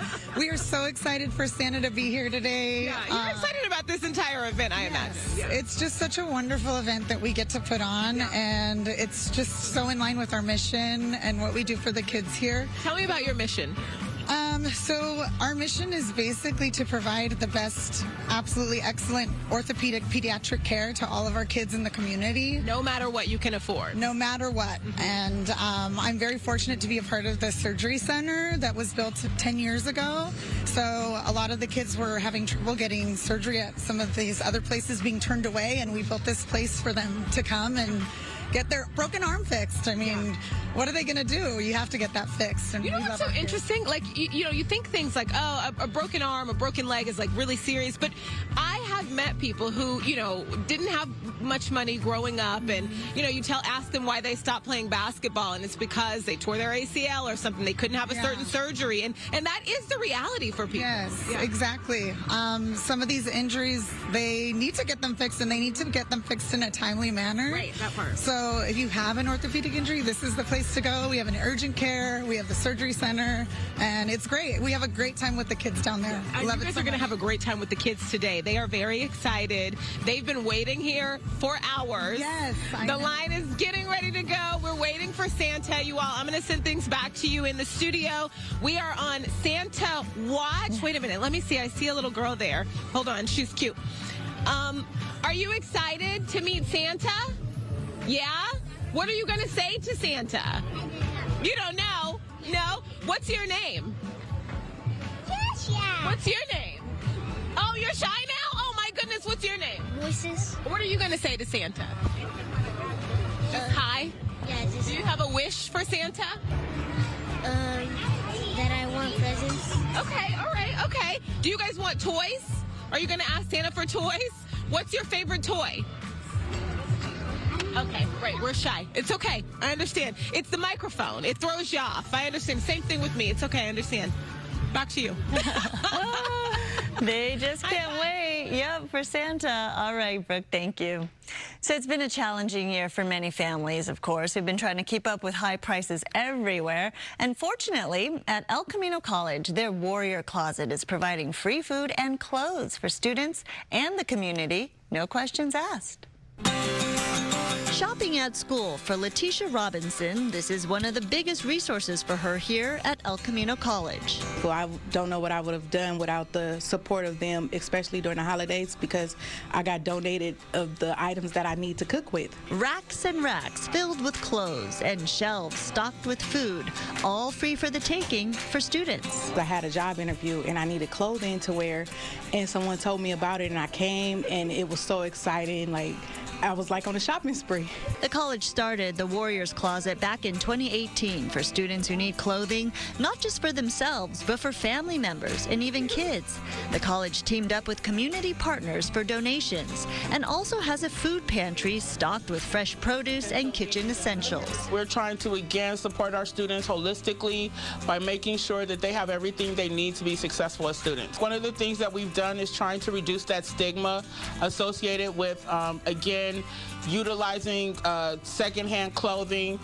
So we've made it more like a store experience. Again, we tell students come in, shop for free. They're able to come in 3 days a week. I want that Welch's grape juice if I may. Okay. Laura Banks is a grandma of 4 who are in her care, and the Basic Needs Resource Center helps her a lot. This place means everything to me. We received numerous food items at that wonderful food banks, and then also I didn't know about the clothing until last year. And ever since then, we come weekly and we get clothing that we need free of charge. Some new clothes and a full heart is sometimes all it takes to be life-changing. My brother, who is 65, recently released from prison and trying to start a new life, he came here and got 2 Charles A. Banks suits that fit him perfectly. It makes him look like $1 million. You got this. I love those smiles. They say it all. The Warrior Closet is open Tuesdays, 11 a.m. to 4 p.m., Wednesdays and Thursdays from 10 a.m. to 3. The closet is located at the El Camino Commons parking lot L. Oh, that's so nice, making such a big difference for so many people. And the fact that it's all free, they don't ask questions, you could take as much as you want, you could provide for your entire family. It's really a unique resource. I feel like this is a good time to go through your closet for everyone and clean stuff out. And donate. Because you know you're going to get new things, and there's people who can definitely use it. All right, so we want to tell you about a student-run cafe. This is in South LA. They're doing some really great things for the community. That's right. What it's all about, Coco is going to show us around. Good morning. I just had breakfast here at Sola's 60th Street Cafe. I have to tell you, it is delicious. The seasoning, everything is perfect. But they also have delicious coffee, matcha, all sorts of things. I am here with Orion now, the head barista and trainer. So Orion, if you can tell us about the variety you have. We have a lot of variety here, and the students have a lot of freedom to kind of like try out new specials and stuff like that. So we give them the opportunity to like basically put themselves on a platform with a cafe up front, and we also just serve amazing levels of coffee from all types of sizes to all types of sources from Colombia, Ethiopia. It's a beautiful thing. Yeah, I've been doing this for a long time, so it's nice to see the future and give them on-the-job experience as well, you know? It's nice for me to see your passion for this. If you can talk about why you love being able to train the students. You know, coffee has been something that I've been in for like over 8 years, and it's heavily on community, right? And throughout the 8 years I've been doing this, there's not a lot of on-the-job training. There's not a lot of mentorship that I've seen. So it's nice to offer that. It's nice to see a space that's focusing on our future. Speaking of the future, I'm here with Ronnie now, one of the students making matcha here. So Ronnie, if you can talk about the fact that you're graduating today, your thoughts. Yes, I'm honestly very excited. A little bit, it's bittersweet because I've come to really enjoy this place a lot. I've made so many good friends. Orion has been such a great teacher. And even the chefs in back of house, they're such great teachers. And even on our baking week, we had an instructor come in called Chef Cece, and she was just wonderful. This cafe gives the students so much room to grow and experiment everything. So I just took full advantage of like experimenting and grabbing ingredients and coming up with new things. So this has just been, like I said, bittersweet that it's coming to an end, but again, also really exciting. We're excited for you. Thank you so much, Ronnie, and congratulations to you on graduating today. This is SOLA's 60th Street Cafe here in South Central at the Beehive campus. I am going to enjoy a Beehive blast and send it back to you. Oh, looks good and refreshing. Yeah. So good. Oh my gosh, it's so refreshing. So good. Enjoy. Yes, of course. All right, coming up, sure, you can wrap those presents to put under the Christmas tree, but you can't forget those stocking stuffers. Ooh, I always leave it for the last minute. Gotta change that. Family Entourage is back with us. Great ideas you can add to your holiday shopping list. Do you wrap stocking stuffers, though? That should be their poll. No way, dude. No, you just I don't have enough stuff to wrap. You just stuff it. What does Santa do? You stuff it.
All right, so finally we're going to get some changes in our weather pattern. Not today or tomorrow. We're still looking at some sunshine. Temperatures still above average, especially tomorrow with a slight bump up in those numbers.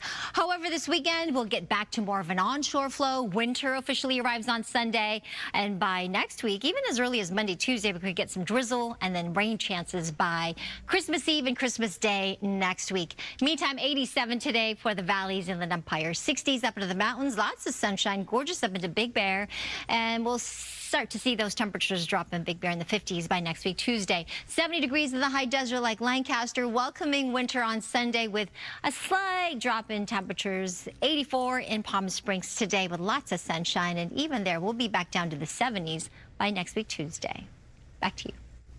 Maria, thank you. While you maybe have your gifts ready to go under that tree, you can't forget, of course, about the Christmas stockings. That's right. Co-founder of Family Entourage, Mei-Ling Nazar, is here with great ideas for those stocking stuffers. Hi. Hey, guys. Am I the only one? I good. wrapped the stocking stuffers. Like all of them? Yeah. You know, you can go either way. Okay. I'm going to show you some options that could go either way. Make it easier for yourself. Yeah, I know.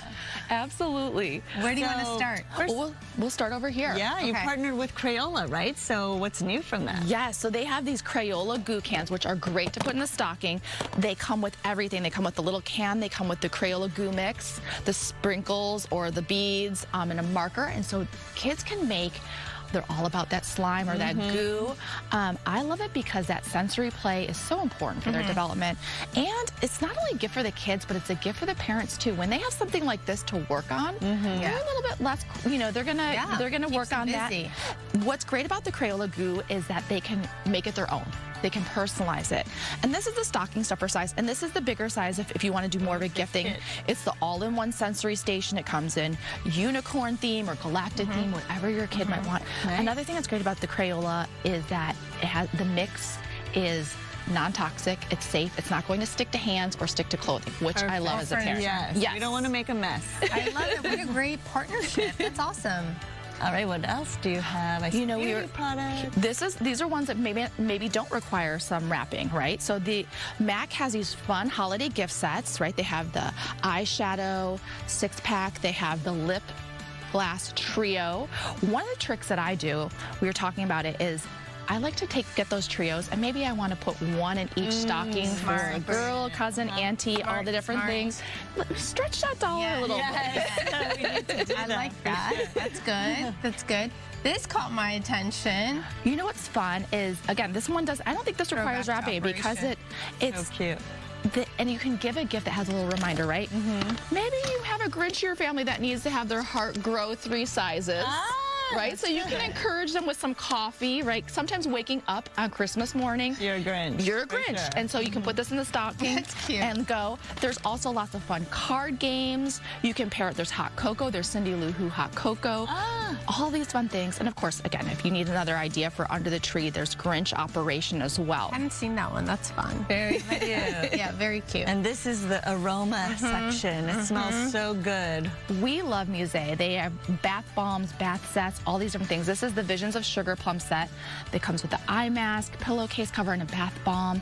They also have bath salts, bath soaks, shower steamers. Maybe you don't have a bathtub at the house, but yes. Tell me about that. So you put it in the shower, and it has like these awesome aromas. I haven't heard of that. And it dissolves in the water, and then you know, the steam like makes for one per shower, kind of. Yeah. And you can feel like you're at the spa. Right. Wow. Very nice. So maybe after wrapping all those presents, you want to. Yeah. And what's great about Musée is that they're paraben-free, sulfate-free, cruelty-free. They also partner with a local organization that helps rehabilitate women. They give them jobs, which is great. We talk more about it on our blog too. Okay, and then for the sporty kids, these are all the rage, right? The ice cream branded merch. Yes. You might want to hit a home run with that stocking stuffer. One of the things that I enjoy doing is maybe the stocking stuffer is a smaller gift that alludes to the bigger gift under the tree. Ooh, that's fun. Yeah, so Easton has these great batting gloves. They're called Walk-Off Ethos. They use leather. In the colorful. Yeah, and very fun. They match, right? Yeah. So they're going to match the gift under the tree, the baseball bat. This is the Dub baseball bat. It has a double barrel technology. Easton is innovating the game. I think I shared with you guys, I not only played, but I also coach now. So it's so fun to see how much the game has changed and all the different things that come along with it. Yeah. And this bat is one of the things because it's going to maximize that barrel flex, giving the player that ability just to get the hit pop. a home run. I know, and it's all about the bling and accessorizing, showing your character and personality. Is that right? a necklace? Yes, that's a necklace. There's some fun bracelets. It's down here. There's some fun bracelets. And again, there's that, as a coach, what I've seen is that when they have some of that gear, it just increases their attitude and that confidence when they walk up to the plate. And it's just fun, you know, fun to show off your personality with all the different things. The attitude, I love it. Okay, what great ideas. Okay, and I'm not going to wrap my stocking stuffers. Well, not all of them. I know. If you really feel the need, go for one, but just stuff them in there, I say. They're so cute. Thank you so much. Great ideas. Thank you. And for all the fun family ideas throughout the holiday season, you want to head to familyentourage.com. They have so much on their website and their links, so check it out, and we'll be right back. Merry Christmas. Merry Christmas, guys. What's it?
Morning. Welcome to 10 a.m. on this Wednesday morning. Here's some of the stories we're covering for you this morning. We are learning more about Nick Reiner's movement in the hours after he allegedly murdered his parents, including a visit to this gas station.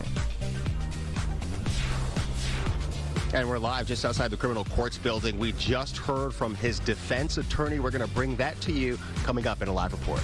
And the fog is still pretty dense out there. Current visibility showing you just a mile or two visibility in a lot of cities this morning. I'll let you know how much longer we can expect this weather pattern in just a few moments. And a new plot twist is the big Hollywood business drama, Warner Brothers rejecting Paramount's hostile takeover bid. Right, developing this morning, Director Rob Reiner's son will not enter a plea in his parents' murders until January 7th. His attorney made that announcement about a half hour ago. Yesterday, Nick Reiner was charged with 2 counts of first-degree murder. The charges include a special allegation of multiple murders, which could open him up to the possibility of a death sentence if prosecutors opt to pursue capital punishment. That's right, and with more on that, let's go to Mario Ramirez. Yeah, he's live at the Criminal Courts building in downtown LA. He's not the only one. I mean, it is a media frenzy down there.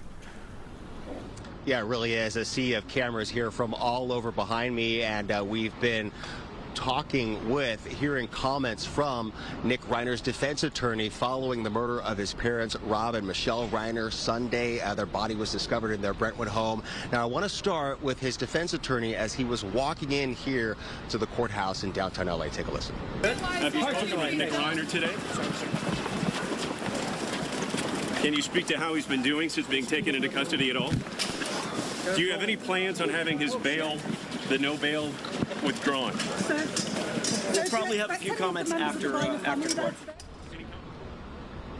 Not commenting on his way in, Jackson has also represented high-profile clients like Harvey Weinstein and Kevin Spacey. But right now, all focus is on Nick Reiner, Rob and Michele's 32-year-old son.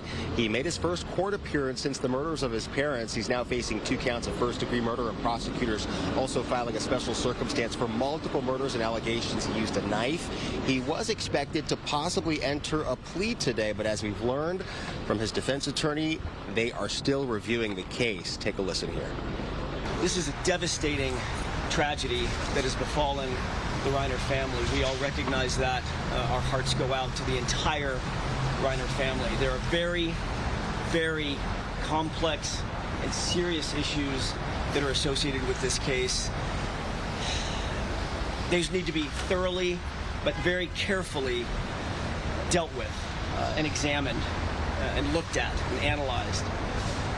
We ask that during this process you allow the system to move forward in the way that it was designed to move forward, not with a rush to judgment, not with jumping to conclusions, but with restraint and with dignity and with the respect that this system and this process deserves and that the family deserves. Yeah, all of this as Reiner missed his Tuesday appearance for medical clearance issues. No further details on that. Meanwhile, I want to show you this video. The LAPD has also been focusing its investigation on a Santa Monica hotel. Investigators say Nick checked into the Pierside Hotel on Colorado Boulevard around 4 Sunday morning. TMZ reporting he used his own credit card.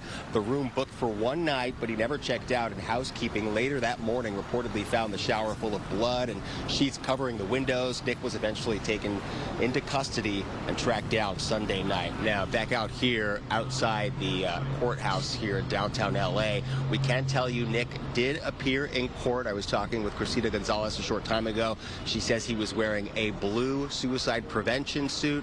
He was hunched over.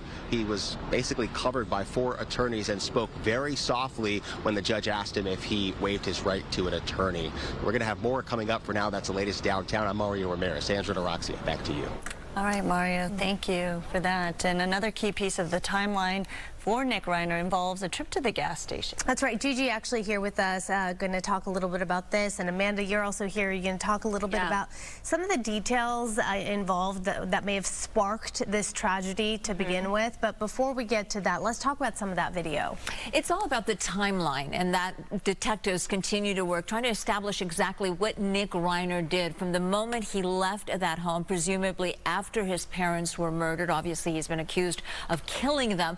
And by the time that he was arrested in front of USC on Sunday. Now, police know that he didn't spend the night at the guest house that he lived in on the Brentwood property, choosing instead to go to that Santa Monica hotel that Mario was talking about, and then reappearing Sunday night near USC. This is about 6 hours or so after the bodies of his parents were discovered. Now, he stopped there presumably to buy something to drink. Now, there you see him. He's walking into the gas station. He's got that red backpack that he's carrying, and surveillance video and witnesses tell us that he walked in and immediately walked out again. Now, he walked into the AM/PM mini mart on the corner of Vermont and Exposition just after 8 p.m. Sunday night.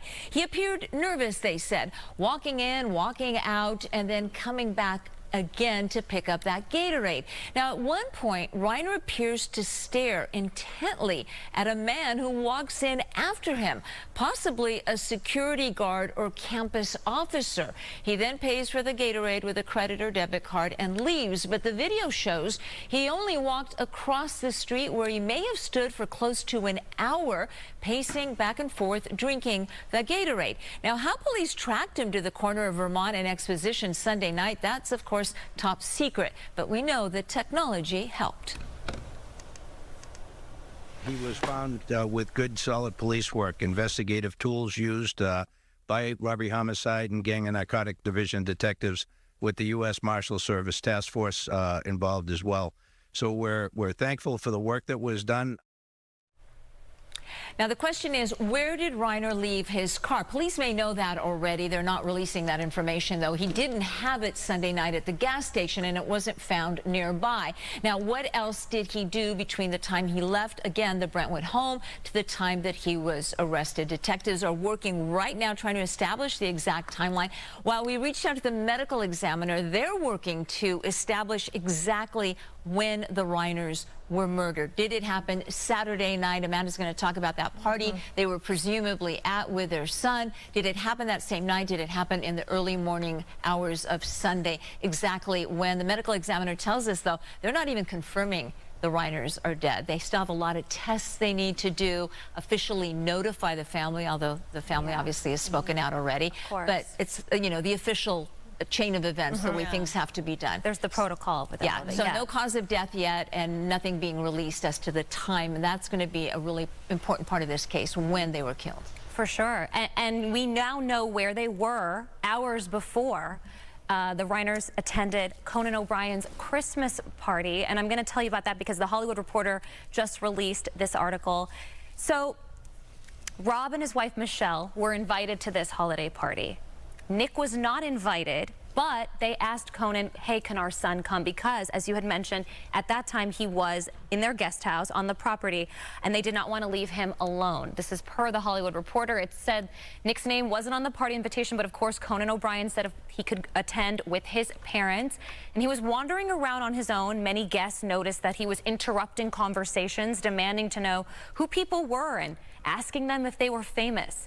And this was a party, ladies, just to give you a scope of the room, filled with many powerful Hollywood executives, creatives, and on-screen talent like Jane Fonda and Bill Hader. According to a witness at the party, Bill Hader calmly responded to Nick that he was engaged in a private conversation because Nick was interrupting a lot of conversations. So Nick actually did not take that very well when Bill Hader told him that he was in a private conversation, and then proceeded to glare at Bill Hader for what felt like an uncomfortable amount of time. And sometime after that, some shouts echoed. All conversations at the party stopped, and everyone turned toward that noise, and it was Rob Reiner and his son Nick having it out over Nick's asocial and unsettling behavior.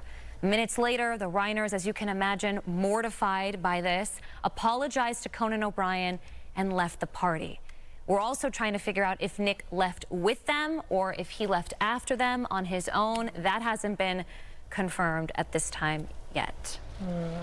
And then we know the next morning, a massage therapist approached the home trying to get access, could not get in or get a response, called their youngest child, their daughter Romy Reiner, who then came over the house, went into the house, saw her father murdered, fled the scene, called the authorities, and was told later that her mother was also inside. So dead. She didn't go looking, she just ran right out.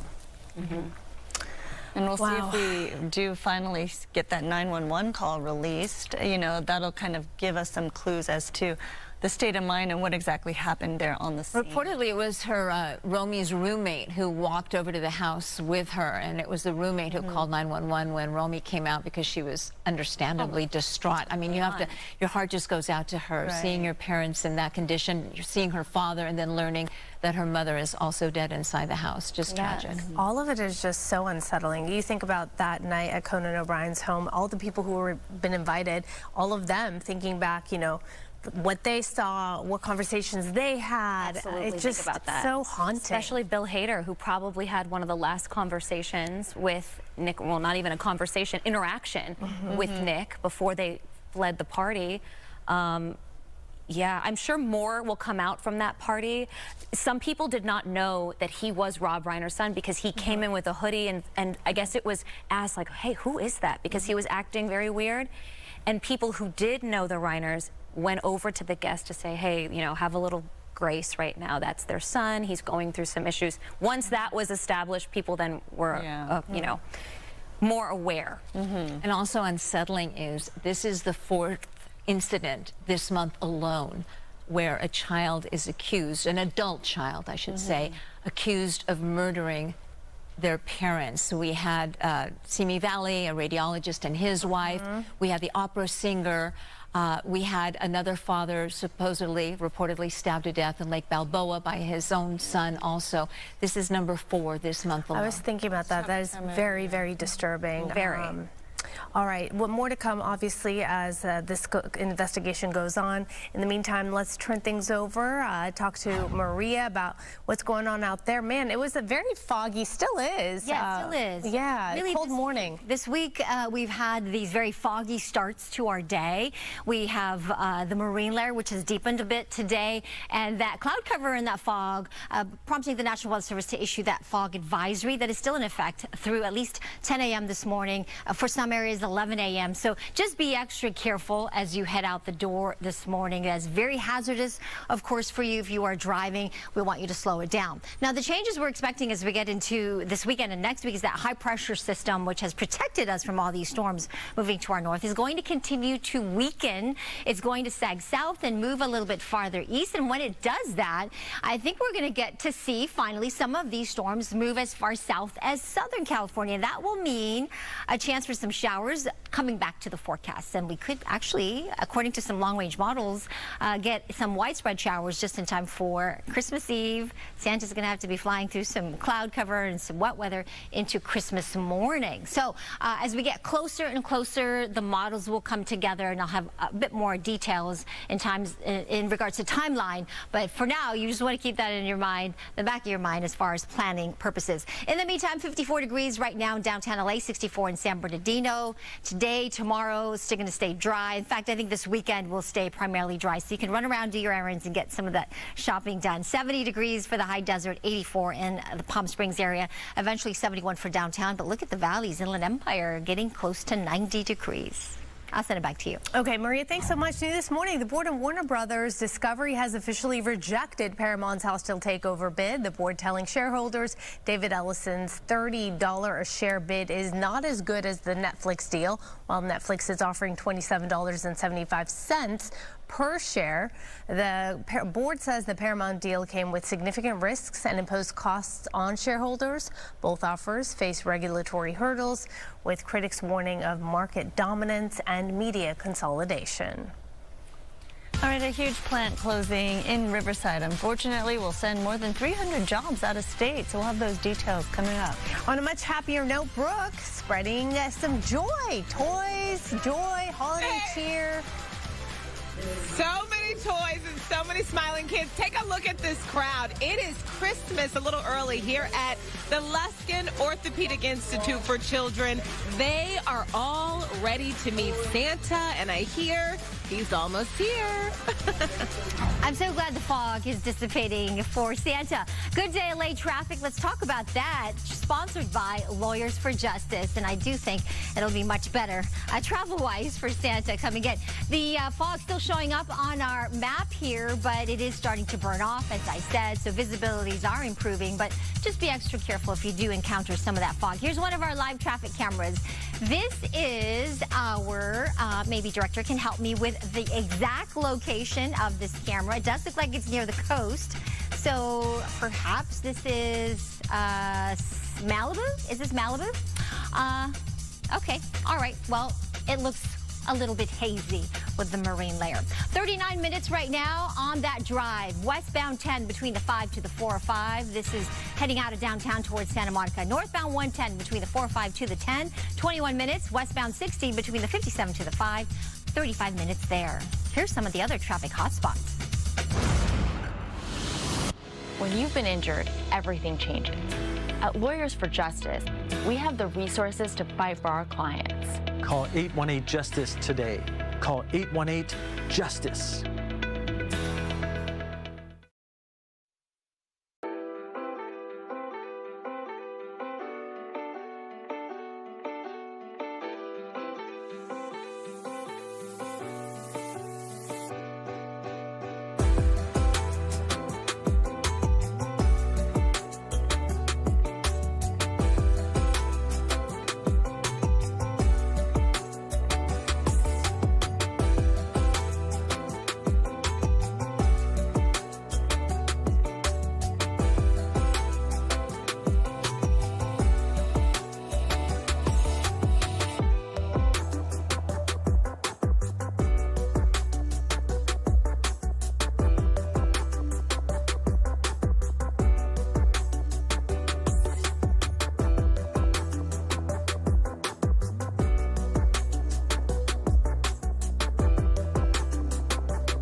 Welcome back. In the wake of the mass shooting at Brown University, USC and Brown have canceled this Sunday's game at USC's Galen Center. The Trojans will now face UC Santa Cruz. Tickets to the USC-Brown game will still be honored. Authorities in Rhode Island have released a new enhanced video of a person of interest in the Brown shooting. It's slightly clearer, but all video shows the person's face masked or turned away. Investigators are urging locals to check their local cameras for any clues. 2 students were killed in Saturday's mass shooting. 9 others were injured. Massachusetts police are investigating the death of an MIT professor who was fatally shot in his home. 47-year-old Nuno Lauriero was shot Monday night and died at the hospital on Tuesday. He was a theoretical physicist and was considered a leading scientist for nuclear fusion. Police have not released any details about the potential suspect in this case, and no arrests have been made. The shooting happened about 50 miles from the Brown University shooting last weekend. FBI says there is no known connection between the 2 incidents.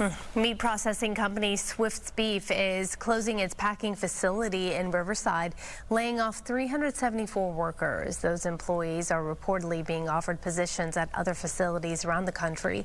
The layoffs will be complete by February 2nd.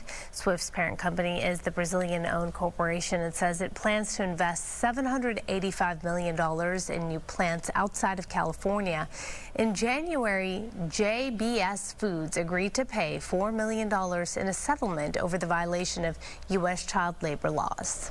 FIFA is slashing some World Cup ticket prices following fierce backlash from fans. Until yesterday's announcement, the cheapest tickets range from $120 to $265, with a more than $4,000 price tag for the finals. Well, now some of those tickets will cost $60, including for the finals, but they come with a catch, of course.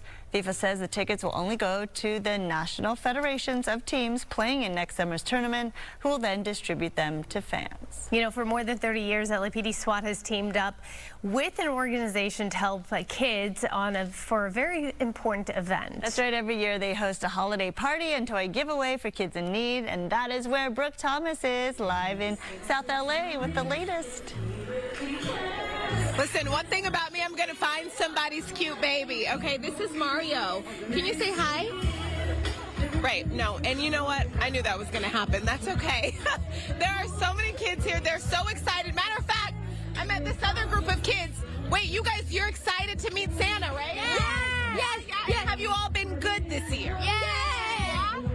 And what are we asking Santa for? I want Robux and a scooter. Okay, a bike for you, right? That's what I'm talking about, man. I want Robux and a Lego. Oh, my goodness. Okay, listen, those answers were a little different than what they gave me just 5 minutes, okay? The kids never know what they want, okay? They just want stuff, and I respect it. All right, let me find this baby's mother. Okay.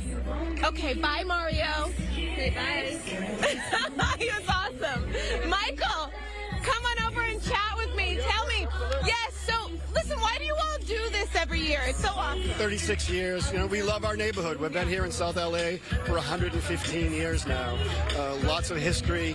We love our families. Yeah. We not only take good care of these families, you know, our doctors take care of the Lakers, take care of the Chargers, take care of the UCLA teams. But most importantly, we're here as a safety net hospital in South LA with UCLA surgeons and doctors taking care of all these wonderful kids, and we're proud to do it. And as if you don't give back enough. Well, you know, that's thanks to our donors. You know, all of these toys being donated and people putting the time and effort to make sure this thing is wonderful.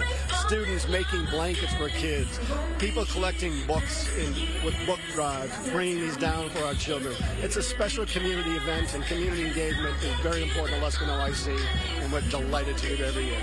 You know, that's something I noticed. So the kids get brand new blankets that were made just for them. They get books, they get cookies, they get bags of toys, and they get to meet the big guy.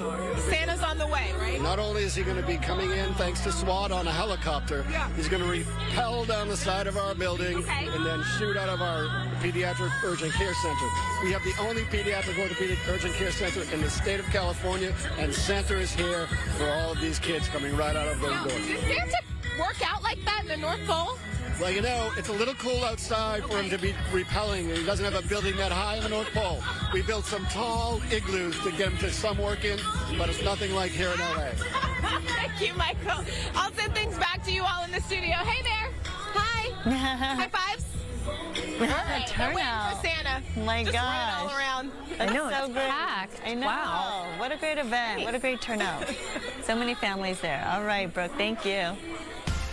So another delay for the People Mover project at LAX. Details on the new timeline now. And Coco is at a special cafe this morning. Good morning. Good morning. Special indeed. We're talking about Sola's 60th Street Cafe here in South Central. What an amazing place. You can see it's a busy day in the kitchen. We'll take you here live coming up. Oh my gosh, look at that food.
Taking a look at our top stories right now, Nick Reiner's arraignment that was set for this morning has been postponed. He will not enter a plea until January 7th. Yesterday, the 32-year-old was charged with murdering his parents, Rob and Michele Reiner. The board of Warner Brothers Discovery has officially rejected Paramount's hostile takeover bid. The board telling shareholders David Ellison's $30 a share bid is not as good as the Netflix deal.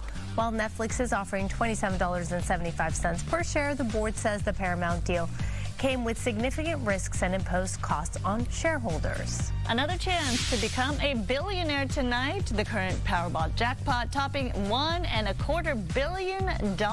It's rolled over 40 times since September's $1.7 billion jackpot. $2, that's all you need, just $2 to play. Good luck, you guys, and remember, I'm your friend. Good morning to you. We have some fog that's outside right now. You can see the cloud cover from our Mount Wilson camera, a little deck of low cloud cover there. So if you're sitting up above the cloud cover, then you're seeing lots of sunshine right now. This weather is sponsored by Sweet James Accident Attorneys, and we are counting down, everybody. I think the weekend looks good, so you can get everything done, finished, all the gifts shopped for and wrapped. 4 days until we welcome winter officially this weekend, and it should stay dry though, but the clouds will start rolling in. 8 days is what you got until Christmas morning, 15 days until the new year, 2026. We're gonna get used to saying that here very soon. There is going to be a big pattern change for us weather-wise as we get into next week. It's going to stay mostly dry until the weekend, and then we'll get some clouds and then a chance for some rain as early as Tuesday, but by Christmas Eve into Christmas morning. So we're watching the computer models closely, and of course we'll keep you posted. We'll have a better idea on timing as we get into perhaps Monday of next week. But in the meantime, breezy northeasterly winds will keep us nice and dry through the weekend. High pressure still in control. That's going to sag a little bit farther south. We can move to the east. Area of low pressure will finally get down to the south, at least far enough to impact our weather here. Bring some snow and rain to the Sierra Nevada this weekend. And then the tail end of this system will perhaps bring us some widespread light shower activity at this point is what the models are pointing to for Christmas Eve, and then a little bit more as we get into Christmas Day. So we could actually be indoors.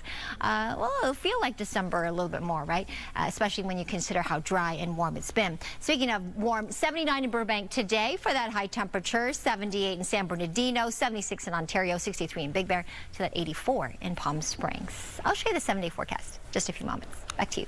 Maria, thank you. It looks like the LAX travelers there will have to wait a bit longer if they want to ride the airport's $3 billion people mover. The Los Angeles Business Journal reporting that the automated electric train, that is, it will not be ready until the second half of 2026. Contracts for the project were actually first signed back in 2018, and it was supposed to be operational by 2023.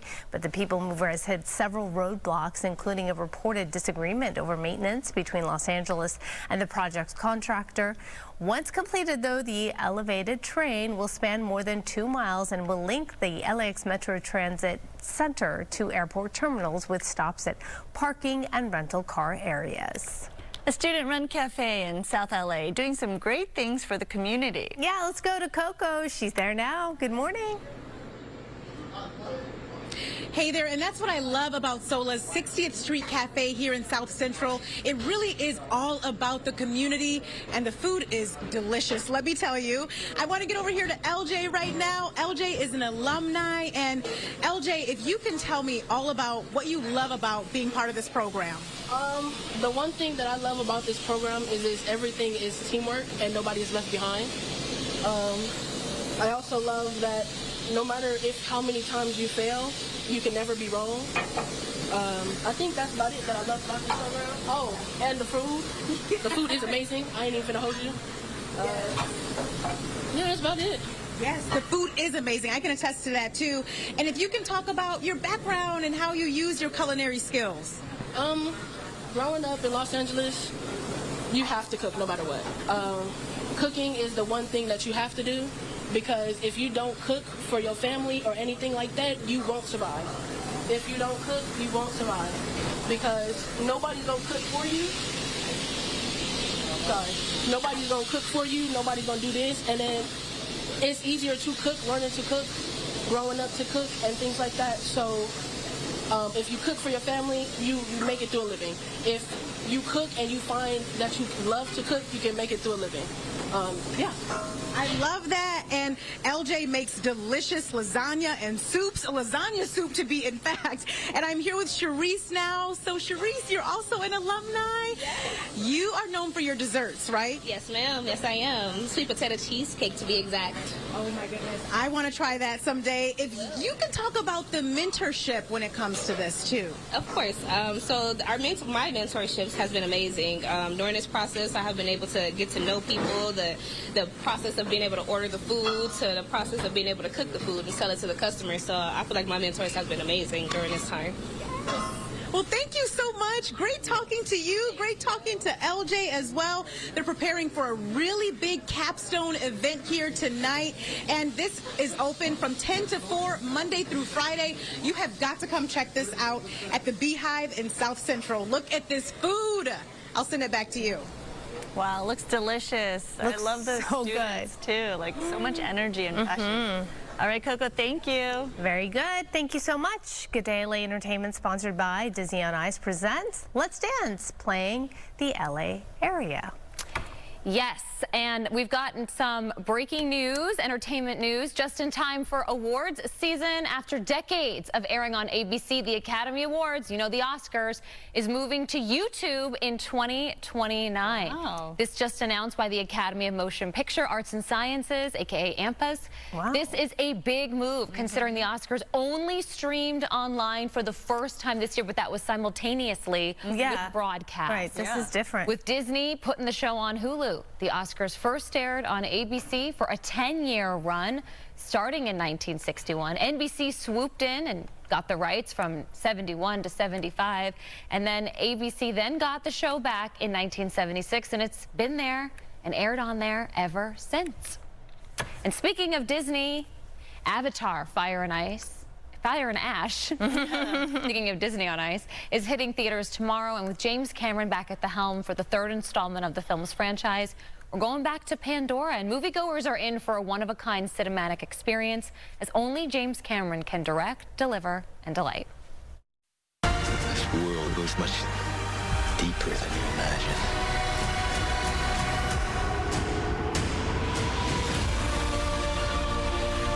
Well, now we can put the Navi back in Feliz Navidad. Oh, yeah, exactly. Well, Christmas movie. There we go. You know, it's going to be a blue Christmas. It's going to be a blue Christmas in the best way possible. This is the only pure thing in this world. Third time's the Pandora's charm. Here we go. With Fire and Ash. I want to ask you, there was one line, it's so simple, but it was so nostalgic for me. Hearing Took say, What does that always say? Sully stick together. No, the other one. Sully's never quit. That's right. Sully's never quit. Isn't that Sully's great? never quit. In that moment? Yes. She saves the day. Yes. I don't want to spoil this, but oh man. But really? The 7-year-old. Yes. You know, it shows you it's almost like the unexpected power of family. It is. You know, because there's obviously a lot of conflict, there's a lot of dysfunction, the father-son stuff, and there's two mottos, you know, Sully's stick together and Sully's never quit. I love that. And I love this, the fire being the symbol of passing the torch to the next generation. Well, that's interesting. I hadn't thought of that. I was thinking of fire. For me, the fire and ash are violence and hatred on the one hand, and then the loss and trauma that's created because the Na'vi mourn by putting ash on their faces. And then the ash people, the Munkwang clan, have taken that even further. They just wear it to be terrifying. Burn them all.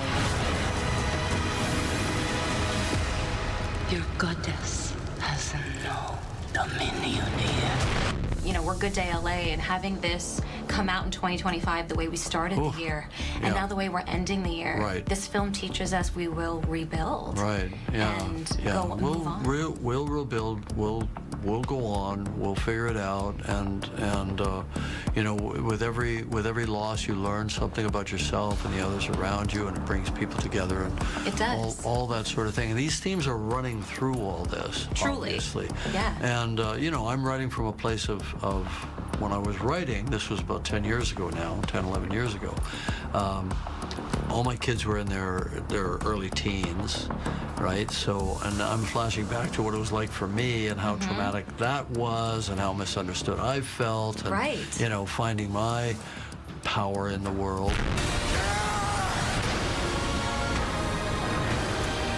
Avatar, Fire and Ash hitting theaters tomorrow, the third installment. The first Avatar hit screens in 2009. This is almost 2 decades of this technology that James Cameron has given us. And in total, the 2 films have earned over $5 billion at the global box office. Only 2 films have hit $1 billion this year. That's the live-action remake of Lilo and Stitch, and of course, Zootopia 2, which broke records for the fastest a PG-rated film has ever hit $1 billion. 17 days. But we have how many days left in 2025? 12? Today's the 17th. 13th? Yeah. So by the time Avatar hits theaters tomorrow, can Avatar, Fire and Ash hit $1 billion before 2026? I think so. We'll That's see. a tough one. That is a tough one, because that would be faster than Zootopia 2. Yeah. But if anyone can do it. And it's a long one, right? It is a long Only one, Sandra. 3.5 hours. 3 hours and 15 minutes. Oh, sorry, 15 minutes. Yeah. 3 hours and 15 What did you minutes. say? I said 3.5. Yeah. not that long. It's half a day when you consider parking, previews, and all of that. Titanic was 3 hours and 12 minutes, though. So. Oh, okay. Oh, wow. All right. I forgot about that. Yeah, it was a long one. He likes a lengthy film. He and does. That's okay. That's right. He deserves it. All right, thank you, Amanda. So coming up, a pop-up shop fuses an animated classic and some of the best sandwiches in town. I'm extra excited about this, Bob, because I hear we got sandwiches in here. Oh, you're going to get the sandwiches. Yes, look at what has crash landed in Hollywood now. It is Rick and Morty. Where else would they land? Right here at Fat Sal's, where they got some of the best food. Yeah, you're talking about the sandwiches you've got there in the studio. They've got drinks here, special merchandise, a special menu for this pop-up for Rick and Morty's, and we'll show you coming up.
Welcome back to Good Day LA. It made Time's Best Inventions of 2025 list and has arrived just in time for the holidays. We're talking, of course, about the Reiners X3 Pro AR glasses. And here to tell us all about this cool tech and what it has to offer, Chow Mei, the company's Chief Scientific Officer. Welcome. I love it because there is a science to these after all. I mean, no small feat to make Time's Best Inventions list.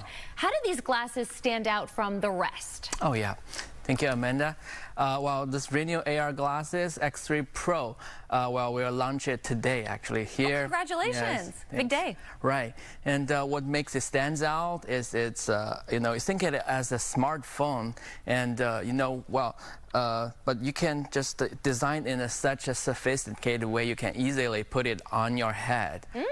And once you put it on, you know, there's a whole new world in front of you. Wow. Yeah, it's a digital display. For instance, you can talk to it, ask it to take to the food chain, your favorite food chain after this shot. Yeah, and you can. It gets to know you. Yeah, it gets to know you. And also, if you do a lot of international traveling, well, it do the translation for you. That's cool. Yeah. I like that. You know, if you can read a sign, if you don't understand what people are talking about, it shows the text and it shows, in your language. It shows it in your, so you can read it. Yes. There's so many great features. There's some that some of our smartphones have, but there's different ones on here. So why did you decide to make this kind of product? Oh yeah, you know, comparing with smartphones, well, smartphones we use it every day. We're so familiar with them, you know, and we also the limitations is so obvious, right? You know, think about well, when you are like cycling, well, you have to pull out your phone and look at the phone, which is not convenient. Cumbersome. Yeah, if you're doing the cooking, you want to check your secret recipe from a grandma. Well, you have to stop the cooking, pull out your phone, right? But with this, if you put it on, you know, it makes all the information into your context. It no longer take you out of your context. Yeah. You know, those are small changes in your, small behavior changes in your life, make your life more convenient. Yeah. But it's enabled by huge technology evolution. Of course. And you know, Meta Display gets a lot of the attention, but how does the X3 Pro stack up head to head or face to face? Yes. Well, if it comes to the full color AR glasses, it basically Meta and us leading the global market. Leading the way. Okay, yeah. So, well, if you have to do a head-to-head comparison between these glasses, well, I'd say this glass is more open. It's more like open ecosystem. Like you can use our glasses with the Geminis, with the GPT, you can name them all, right? But with other glasses, probably you have to limit it to some closed ecosystems, but we are open ecosystem. And second of all, this glass, you know, it's designed with binocular displays. Ooh. Yeah, because both are your left eye and right eye, they all have displays. So it's more natural to wear them, and you feel like comfortable when you wear them. Can I see you in them again? Yeah. Let me see. Okay, I want everyone to get a look at him, because you could see yourself in a pair of these. Because are you feeling generous today? Yeah. Yeah, this sounds like a hookup to me. How would you like to bring home a pair of these, huh? Well, today, Good Day LA wants to hook you up with a free pair of Reiners X3 Pro AR glasses. You can enter for a chance to win. It takes 10 seconds on our website at foxla.com/contest, or you can scan that QR code right there on the screen. Thank you so much for joining us today. Thank you, Amanda. And one lucky viewer is going to get a pair of these, so happy holidays from Santa Amanda. Okay, send it over to you, Roxa. Yeah. I'll take it, actually. Good luck. Yeah, that looks like fun. It would be a great Christmas present as well. Good morning to you. Let's talk about our conditions outside. The fog actually is beginning to dissipate and lift, so the National Weather Service allowed it to expire now, but we just have the one weather alert with the wind advisories that are particularly gusty here. Parts of the 5 freeway, parts of the coast along PCH, and out towards the valley locations, the mountains below the canyons and passes. If you have a high-profile vehicle, you really do want to be extra careful because of those gustier winds nearing 40 to even 50 miles an hour in some of those isolated areas. So the offshore flow is still with us. Here's one of our computer models. I want to show show you this because high pressure has been in control, but it breaks down as we get to the weekend. Look at all the clouds starting to develop and move overhead. We've got the rain extending as far south as the Central Coast and some snow for the Sierra Nevada this weekend. That's fantastic news if you're headed to Mammoth, just in time for the first day of winter officially on Sunday. And then look what happens for Christmas Eve, December 24th.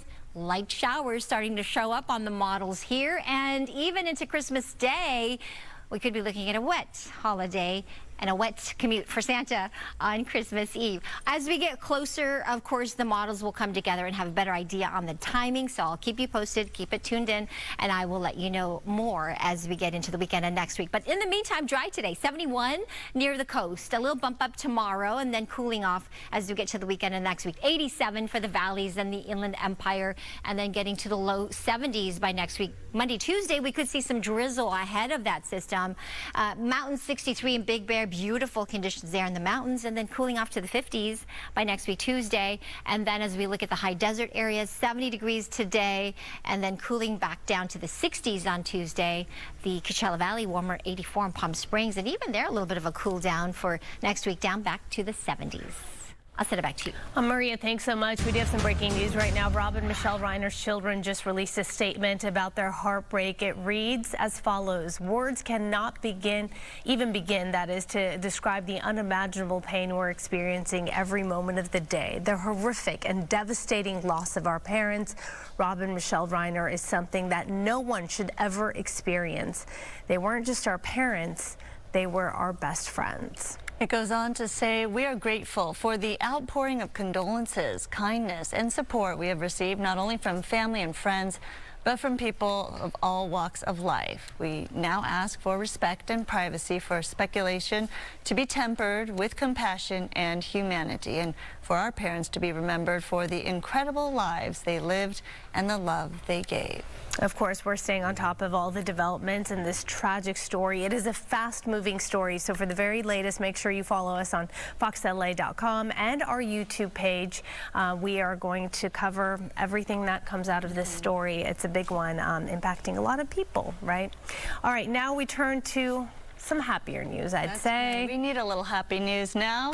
Fat Sal's is a sandwich institution, of course, right here in Southern California. And Bob, look in Hollywood, where they're hosting a special pop-up. I tell you, you're going to turn into a pickle if you eat some of these sandwiches. There are so many pickles in them. Yeah, we're with Pickle Rick over here. And yeah, you know, we're at Fat Sal's in Hollywood. And when they do their pop-ups, they do not mess around. You got to take a look at what they've got here. It's all about Rick and Morty and a special pop-up here with a special merchandise and a special menu. I've got Josh. He's the CEO and co-founder of Fat Sal's to tell us a little bit more of what they've gotten here. It took a lot just to bring this in here, right? You were telling me? Yeah, the spaceship came from Atlanta, Georgia. It took like 2 weeks to get here, and it weighs 3,500 pounds. And we'll be up here till you know, early January. And we've got some great food, and it's kind of an immersive experience. Let's talk about the food right here. You said 3,500 pounds. I feel like this is 3,500 pounds. There's no calories in any of our food. That has negative calories. Okay, like what are we looking at?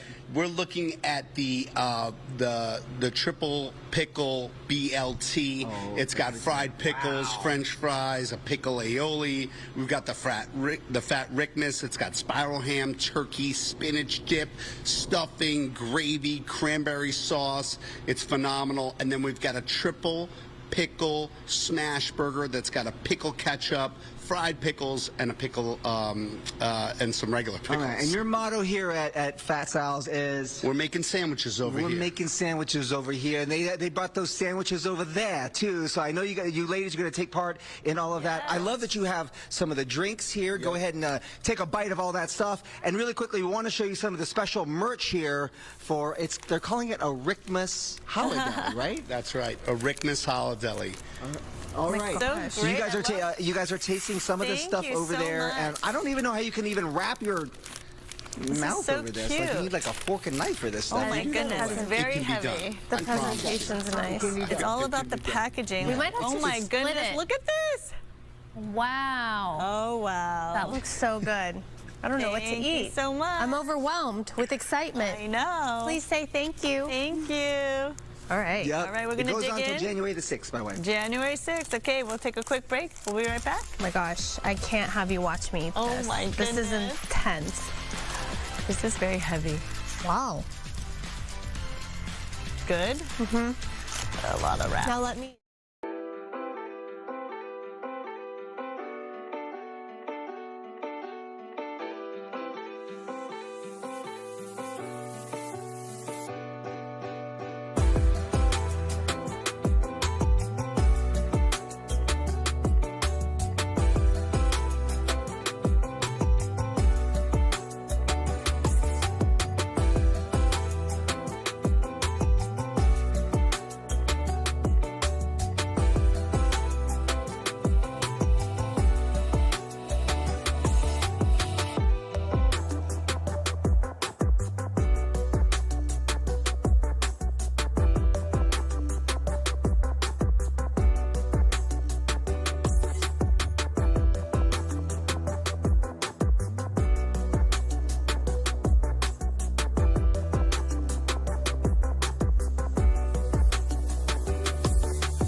Welcome back. All right, take a look at this. This is happening today. The Newport Beach Christmas Boat Parade back for its 117th year. It runs tonight through the 21st. Look at how they deck out all of those boats. It is such a sight to see. So this is completely free, family-friendly event featuring nearly 100 dazzling decorated boats right there, sailing a 14-mile route through Newport Harbor.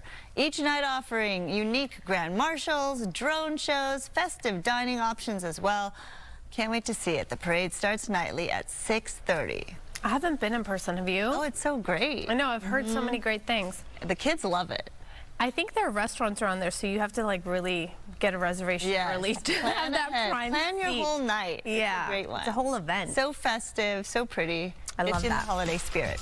All right, well, stay with us. We'll be right back with G-Daily Plus right after this.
Welcome to GDLA Plus. It is Wednesday.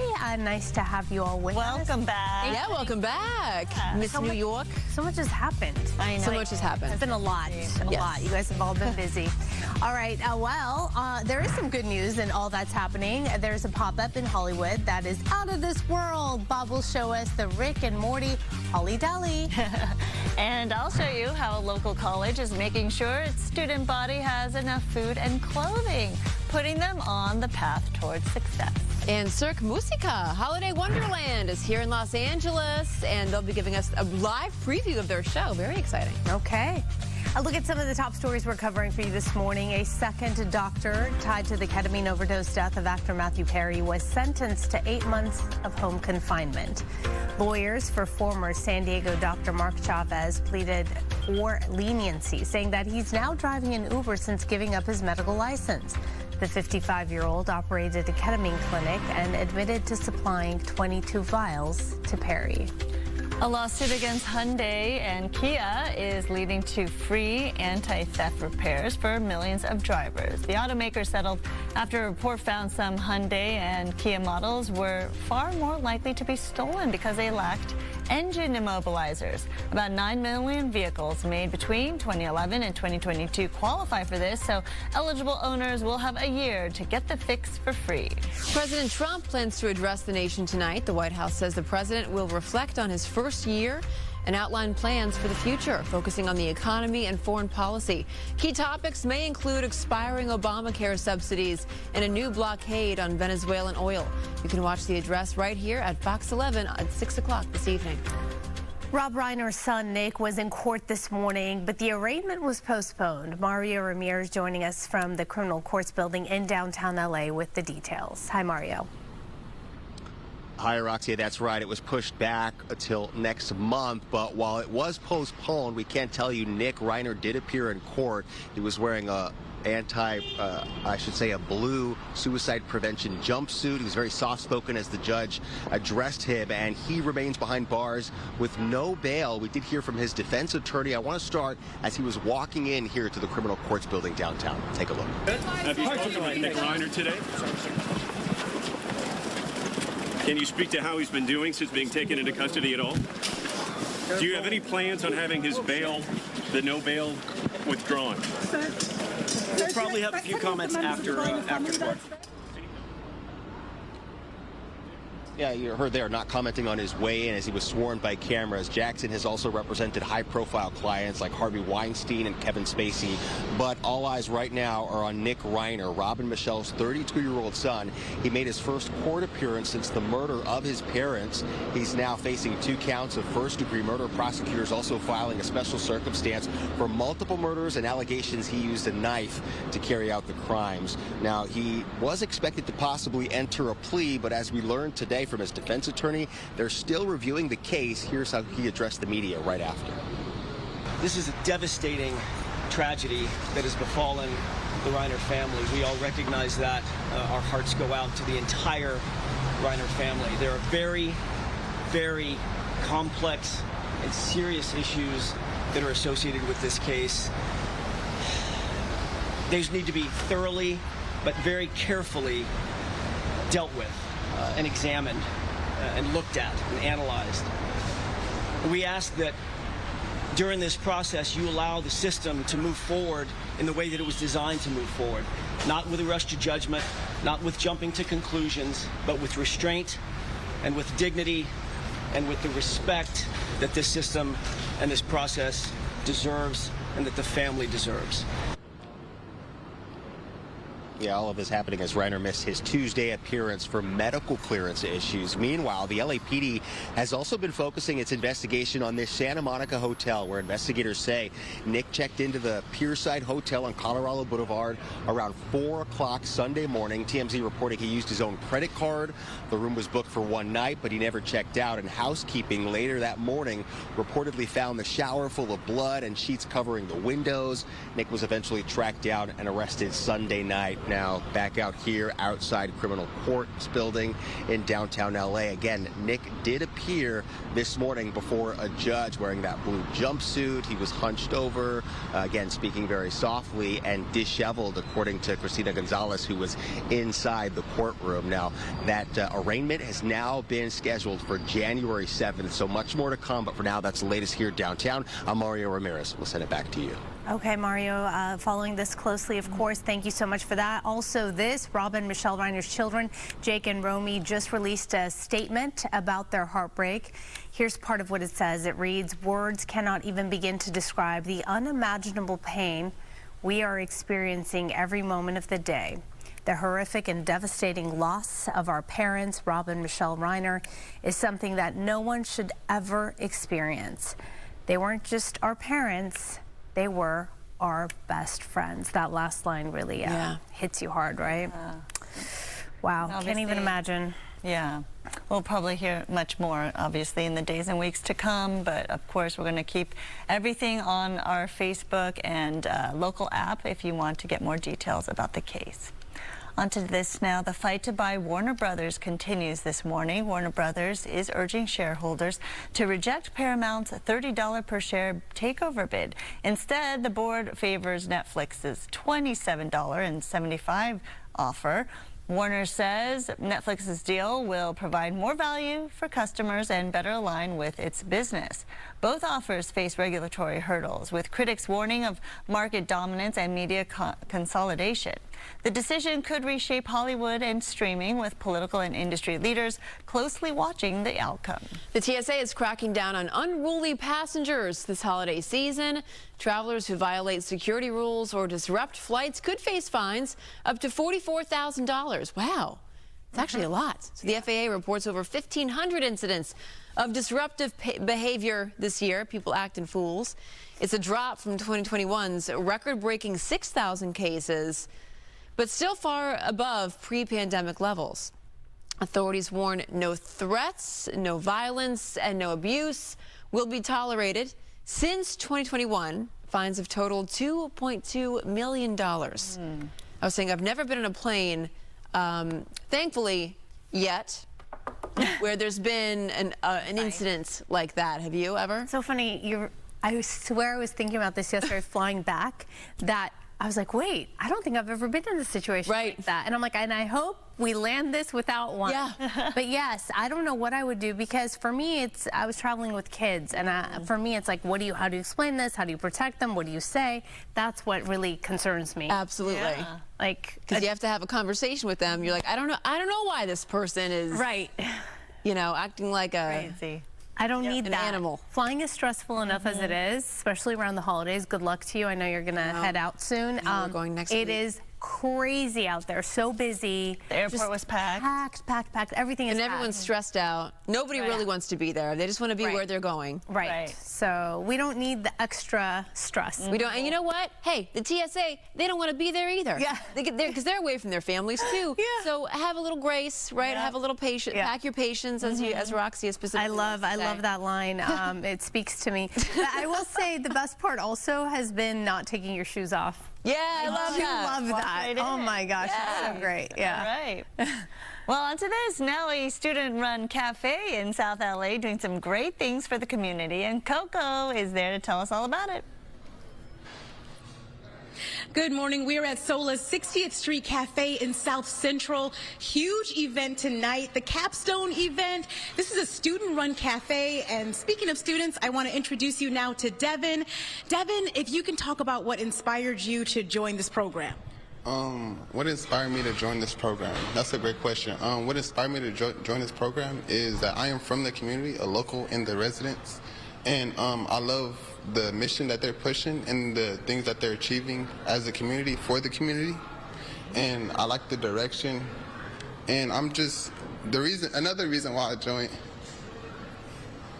Yeah, you're just so proud to be part of the community and to be part of this, right? Yes, I am. I am proud, and another reason you have to be proud is the fact that your dish was chosen for the event tonight, right? Yes, it was. I won. It was a voting system, and we all had to present dishes so we can vote what was the menu for tonight. And I ended up having what they say was the best dish, and they wanted to have it for the entree. So what I am making is salmon jerk pasta, salmon Cajun jerk pasta, and I hope everybody likes it. It might not be everybody's cup of tea, but hopefully it is, because I made it type thing. So right. Yeah. That's right. I think it will be. It sounds delicious. I want to bring in Erica as well. Erica, you're the head culinary instructor for this program. If you can talk about the capstone tonight and how students are running it. So the capstone is basically the students are going to be presenting appetizers. There's going to be a passport trio. So 3 students got chosen for that, and they're all from different nationalities and backgrounds. So we incorporated, that's what the title came in, the passport trio. Then we have the entree, which is Devon's Rasta Cajun pasta, and then we have 3 desserts as well, and the students are making that. And then Jeff, the other chef, we're making an oxtail lasagna. If you can talk about why you love being part of this. I love being a part of this because it's just truly amazing. I feel like as much as I'm pouring into the students, they're also pouring into me, and I want them to know that just because they're in South Central, they don't have to be stuck. They can continue to elevate and grow, and it's just amazing. I love my job. I love being a part of the Sola Foundation. I love 60th Street Cafe, and I'm just so grateful for this opportunity. Thank you so much, Erica. Thank you so much, Devon. So much passion from both of them. I really loved when I spoke with Devon earlier, too. He said this cafe helps kind of change the trajectory here, too, in South Central. And I just think that that's so important to have students from the community helping run this student-run cafe here. So I'll such a send good it back to you idea. with that. And a lot of lessons, setting them up for the future. All right, Yes. Coco, thank you. So coming up, Bob is at an other world. Whoa, whoa, wee woo. Ooh, just nice and cozy in here. Yeah, we're live this morning in the heart of Hollywood. Hanging out in this living room. We're actually in, look at that, Fat Sal's. And hanging out with our buds here, Rick and Morty. A special pop-up here that goes on till January the 6th. They've got special merch, special meals, and we'll show you coming up.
Welcome back. Fat Sal's is a fan of movie nostalgia. In the past, they've turned their restaurants into McDowell's from Coming to America, right? And the Big Kahuna Burger from Pulp Fiction. And now they're hosting a special pop-up, Rick and Morty's Holler Deli.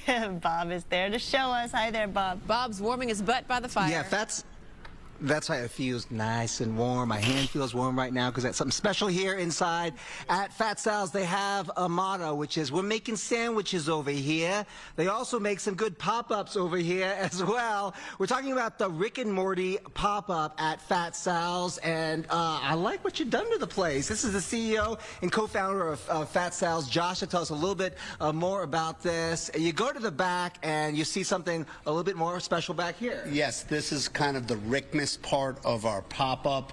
A lot of Christmas decorations taken from the show. It's you know, a collaboration with Warner Brothers, and it's pretty fun back here. Yeah, we got a cozy vibe. We got a full bar, alcohol, food. It's exciting. You name it. You can spend a whole day out here. In fact, you walk through the front door, and I think we have pictures of that because you brought in the spaceship as well with Rick and Morty as well. It's kind of more of an adult-themed animated series, but this is kind of here for the entire family, right? Yes. They have some food there in the studio. What are they enjoying back there? They're having the Fat Rickmas. They're having the Triple Pickle Rick BLT. They're having the Triple Smash Burger, which is a Triple Pickle Rick Smash Burger. And yeah, there's some really good stuff to be had. Okay, so I'm going to open this up here because this is also the Smash Burger. Say the whole thing. It's this is the Triple Rickle. I wanted you to say it. Okay, this is the Triple Pickle Rick Smash Burger, and it has fried pickles, regular pickles, and a pickle ketchup. Oh man, a triple smash burger though. That is pretty amazing. The other thing you've got here is special merchandise. I'm wearing one of the shirts here. This is that's Pickle Rick when he turns into a pickle. No. And there's some good pickles in here too. Whoa! I've never had a triple smash burger, which is pretty amazing. What's better than 2, 3? All right, this pop-up's gonna go on here till January 6th. January the 6th. So check it out. What's it like to have these pop-ups? They've been talking about all the different pop-ups that Fat Sal's does, and you guys kind of, as your sandwiches are, you guys do it big. It's fun. It's fun for us. It's fun for our staff. It's fun for the customers. We get to like be creative, make an immersive experience, like really reach out to those fans that really, you know, love the properties that we work with, and it's just a lot of fun. Awesome. It is so much fun. All right, I'll let you guys take a bite over there. And speaking of big, you have a really big announcement you want to start. That's true. It's my wife's 30th birthday today. Where is she? She's right there. Come over here. Come over here. 30 years young. 30 years young. She's 30 years old today. We have a 5-year-old son. And yeah, we're very happy, and I just want to wish her a so then she knows about the dance. Because she's 30. Bob? Bob DeCastro. Happy birthday. Bob DeCastro. Yes. It's Amanda. I need you to ask them about the viral Rick Talk dance. Rick and Morty, Rick. The viral Rick Talk dance. Do you know about this? I don't know personally, but I'm sure some of the fans know. 30-year wife? And I would love to see it performed right here at Fat Sal's. And your guys know this thing? I don't know if they know that dance. Oh, they're like, oh, no, Amanda. We're going to have a full staff meeting after this. We'll get to the bottom of it. Rick and Morty. It gets busy over here. There they are. There's the staff over there. It gets busy back here, let me tell you. Rick. Got it. Rick. You have to say Rick. Is that what you said? Rick and Morty. Rick. Yeah. Oh yeah, you can't see me, but you gotta like do the jerk and the smeeze. The jerk and the smeeze, and it's like you're speaking a foreign language. Only Amanda. There'll be people doing it here for sure. Oh yeah, they'll be doing the Rick and Morty. Please say thank you for this. Honestly, this smash burger must be the best one I've ever had. It's very good. And we've had a lot of smash burgers. The smash burger they're having is probably one of the best ones I've ever had. I love to hear that. You know what? Pleased that you're enjoying it. Yeah. It's amazing. It's really good. Rick and Morty. Nice. It's a triple smash. I know, that's why it's good. What's in the Rick and the pickles sandwich again? Anyway. What's in the Rick sandwich? There's two. There's a BLT that's got fried pickles in it with a pickle aioli and French fries. Yeah. And then there's the fat Rickmas, which is really crazy. We've got spiral ham, roasted turkey, spinach dip, cranberry sauce, fried mashed potatoes. Mashed potatoes? It's pretty good. Basically, what's not in it is what exactly. the question should be. Merry Rickmas. Yeah. All right. Thank you. Amazing. Merry You're welcome. Rickmas. Wow. That's good. Merry Rickmas. Okay, well, that was a really good smash burger. Told you. I'm going to keep showing you Rick and Morty dances in the break, but I want to talk to about this big news. Big entertainment news coming just in time for award season. It's sending shockwaves through Hollywood. Full disclosure, I'm trying to make sure that my mic is on. I don't know, is it on? I don't know why they took a wide shot. I hear you. You hear me? Yeah. Okay. But you're also next to me. Okay. Proceed. Sorry, Amanda. That's true. It's okay. Just tell me, what's Hollywood's biggest night? The Oscars. Right. Well, guess what? After decades of airing on ABC, the Academy Awards is moving to YouTube. What is happening? In 2029. Oh, 2029. We still have time. Yeah, we still got time. This just announced by the Academy of Motion Picture Arts and Science. Are we going to show something? Nope. It's a big move considering the Oscars only streamed online for the first time with this year. Simultaneously, and then with Disney putting the show on Hulu. The Oscars first aired on ABC for a 10-year run starting in 1961. You know, NBC swooped in, got the rights from 1971 to 1975. ABC then got the show back in 76 and has had it ever since. Wow. YouTube, I'd like to put my name in the hat to cover it in 2029. Please, whoever handles your PR. That's right. It's always a very buttoned-up show. I do remember that from my days covering as a correspondent. It's like, it is Hollywood's biggest night. Everyone's like dressed to the nines. Yeah. The Golden Globes, typically there's like champagne on the red carpet, so that's always a fun time. But the Oscars, very serious. Oh yeah, I remember my first time covering the Oscars in 2014. And the little girl in me cried. I actually did tear up. Oh yeah. And they had little pieces of the carpet because they weren't fitting it. What? Yeah, they're just like handing them out? No. They like cut pieces of the carpet to like make the corners, and there was a couple pieces left. Did you frame it? You took it. I did. I took a piece of the Oscars red carpet. It was like this big, just so I could keep it in like a little souvenir. That's really sweet. Memento. Yes. How sentimental. As a little girl who used to watch the Oscars Sunday nights, stay up late because my parents knew I wanted to watch it. It was surreal to be able to cover it for the first time. What does that tell you that it's moving to YouTube? It's like, well, two things, right? I guess viewership is down. Traditionally, like overall, it's down. Yeah, it used to be appointment TV where everyone would have Oscar parties and everything. You'd watch the pre-show. Yeah. Who were they wearing? That was my favorite. Yeah. No, it's still great. They're keeping up with the times. Most things are streaming it. That's the way to go. Now. All right, coming up, providing for students in need in El Camino College, making sure its student body has enough food and clothing, which is the first step towards success. So I'll show that to you coming up next.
in New York. Oh, yeah.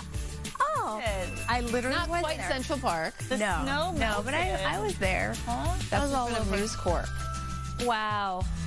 New York is so magical around the It is. Honestly, it truly is. Did you take your girls to see the Rockefeller Center tree? So, yes, we went there.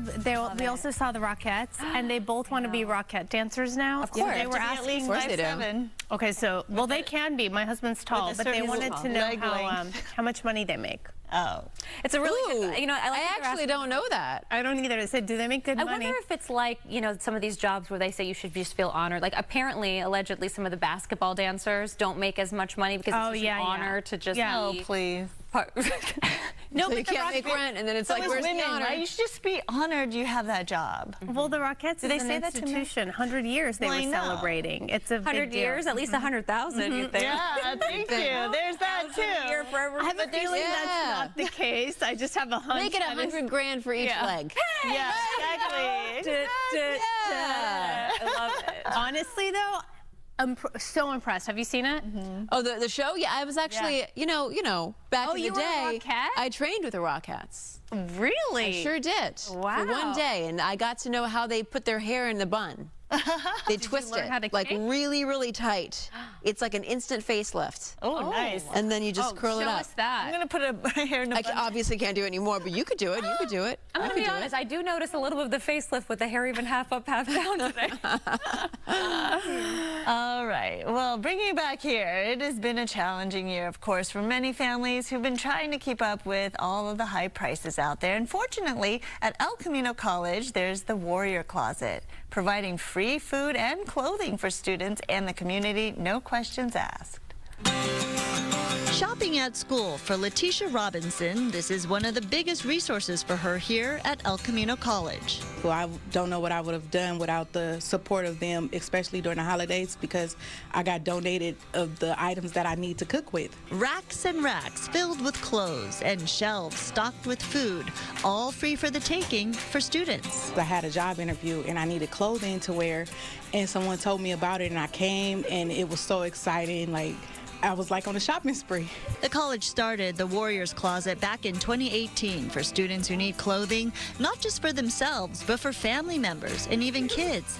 The college teamed up with community partners for donations and also has a food pantry stocked with fresh produce and kitchen essentials. We're trying to again support our students holistically by making sure that they have everything they need to be successful as students. One of the things that we've done is trying to reduce that stigma associated with, again, utilizing secondhand clothing.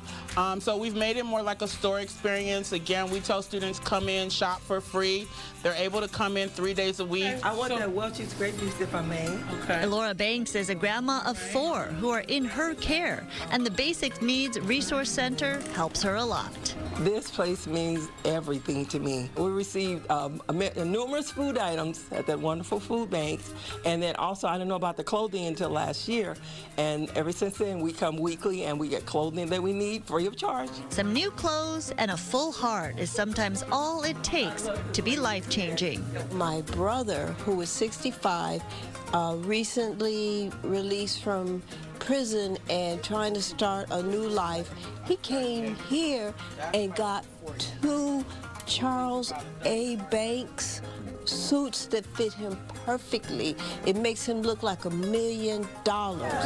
Oh, thank you. You got this. Thank you. You got it. Amen. This is so great, giving, especially around the holidays, but this is all year long, and the Warrior Closet is open Tuesdays, 11 a.m. to 4 p.m., Wednesdays and Thursdays from 10 to 3. The closet is located at the El Camino Commons parking lot L. That's really nice. Great stuff for the community. So I was just talking about this. Back from New York, feeling inspired, energized, also warmer.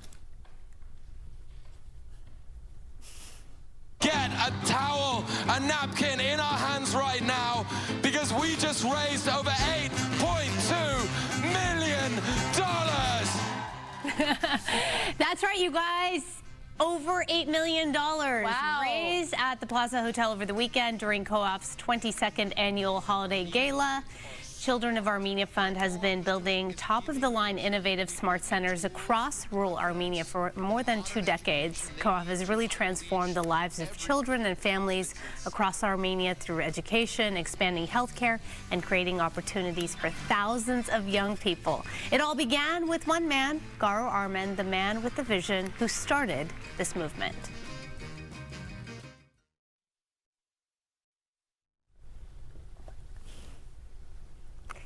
This is, I don't know what this is, but this is definitely not the movement. So let's just bring it back out, and I'll tell you a little bit more about it. There we go. Let me know if we have that video, and I can go to it. Otherwise, we can just move on.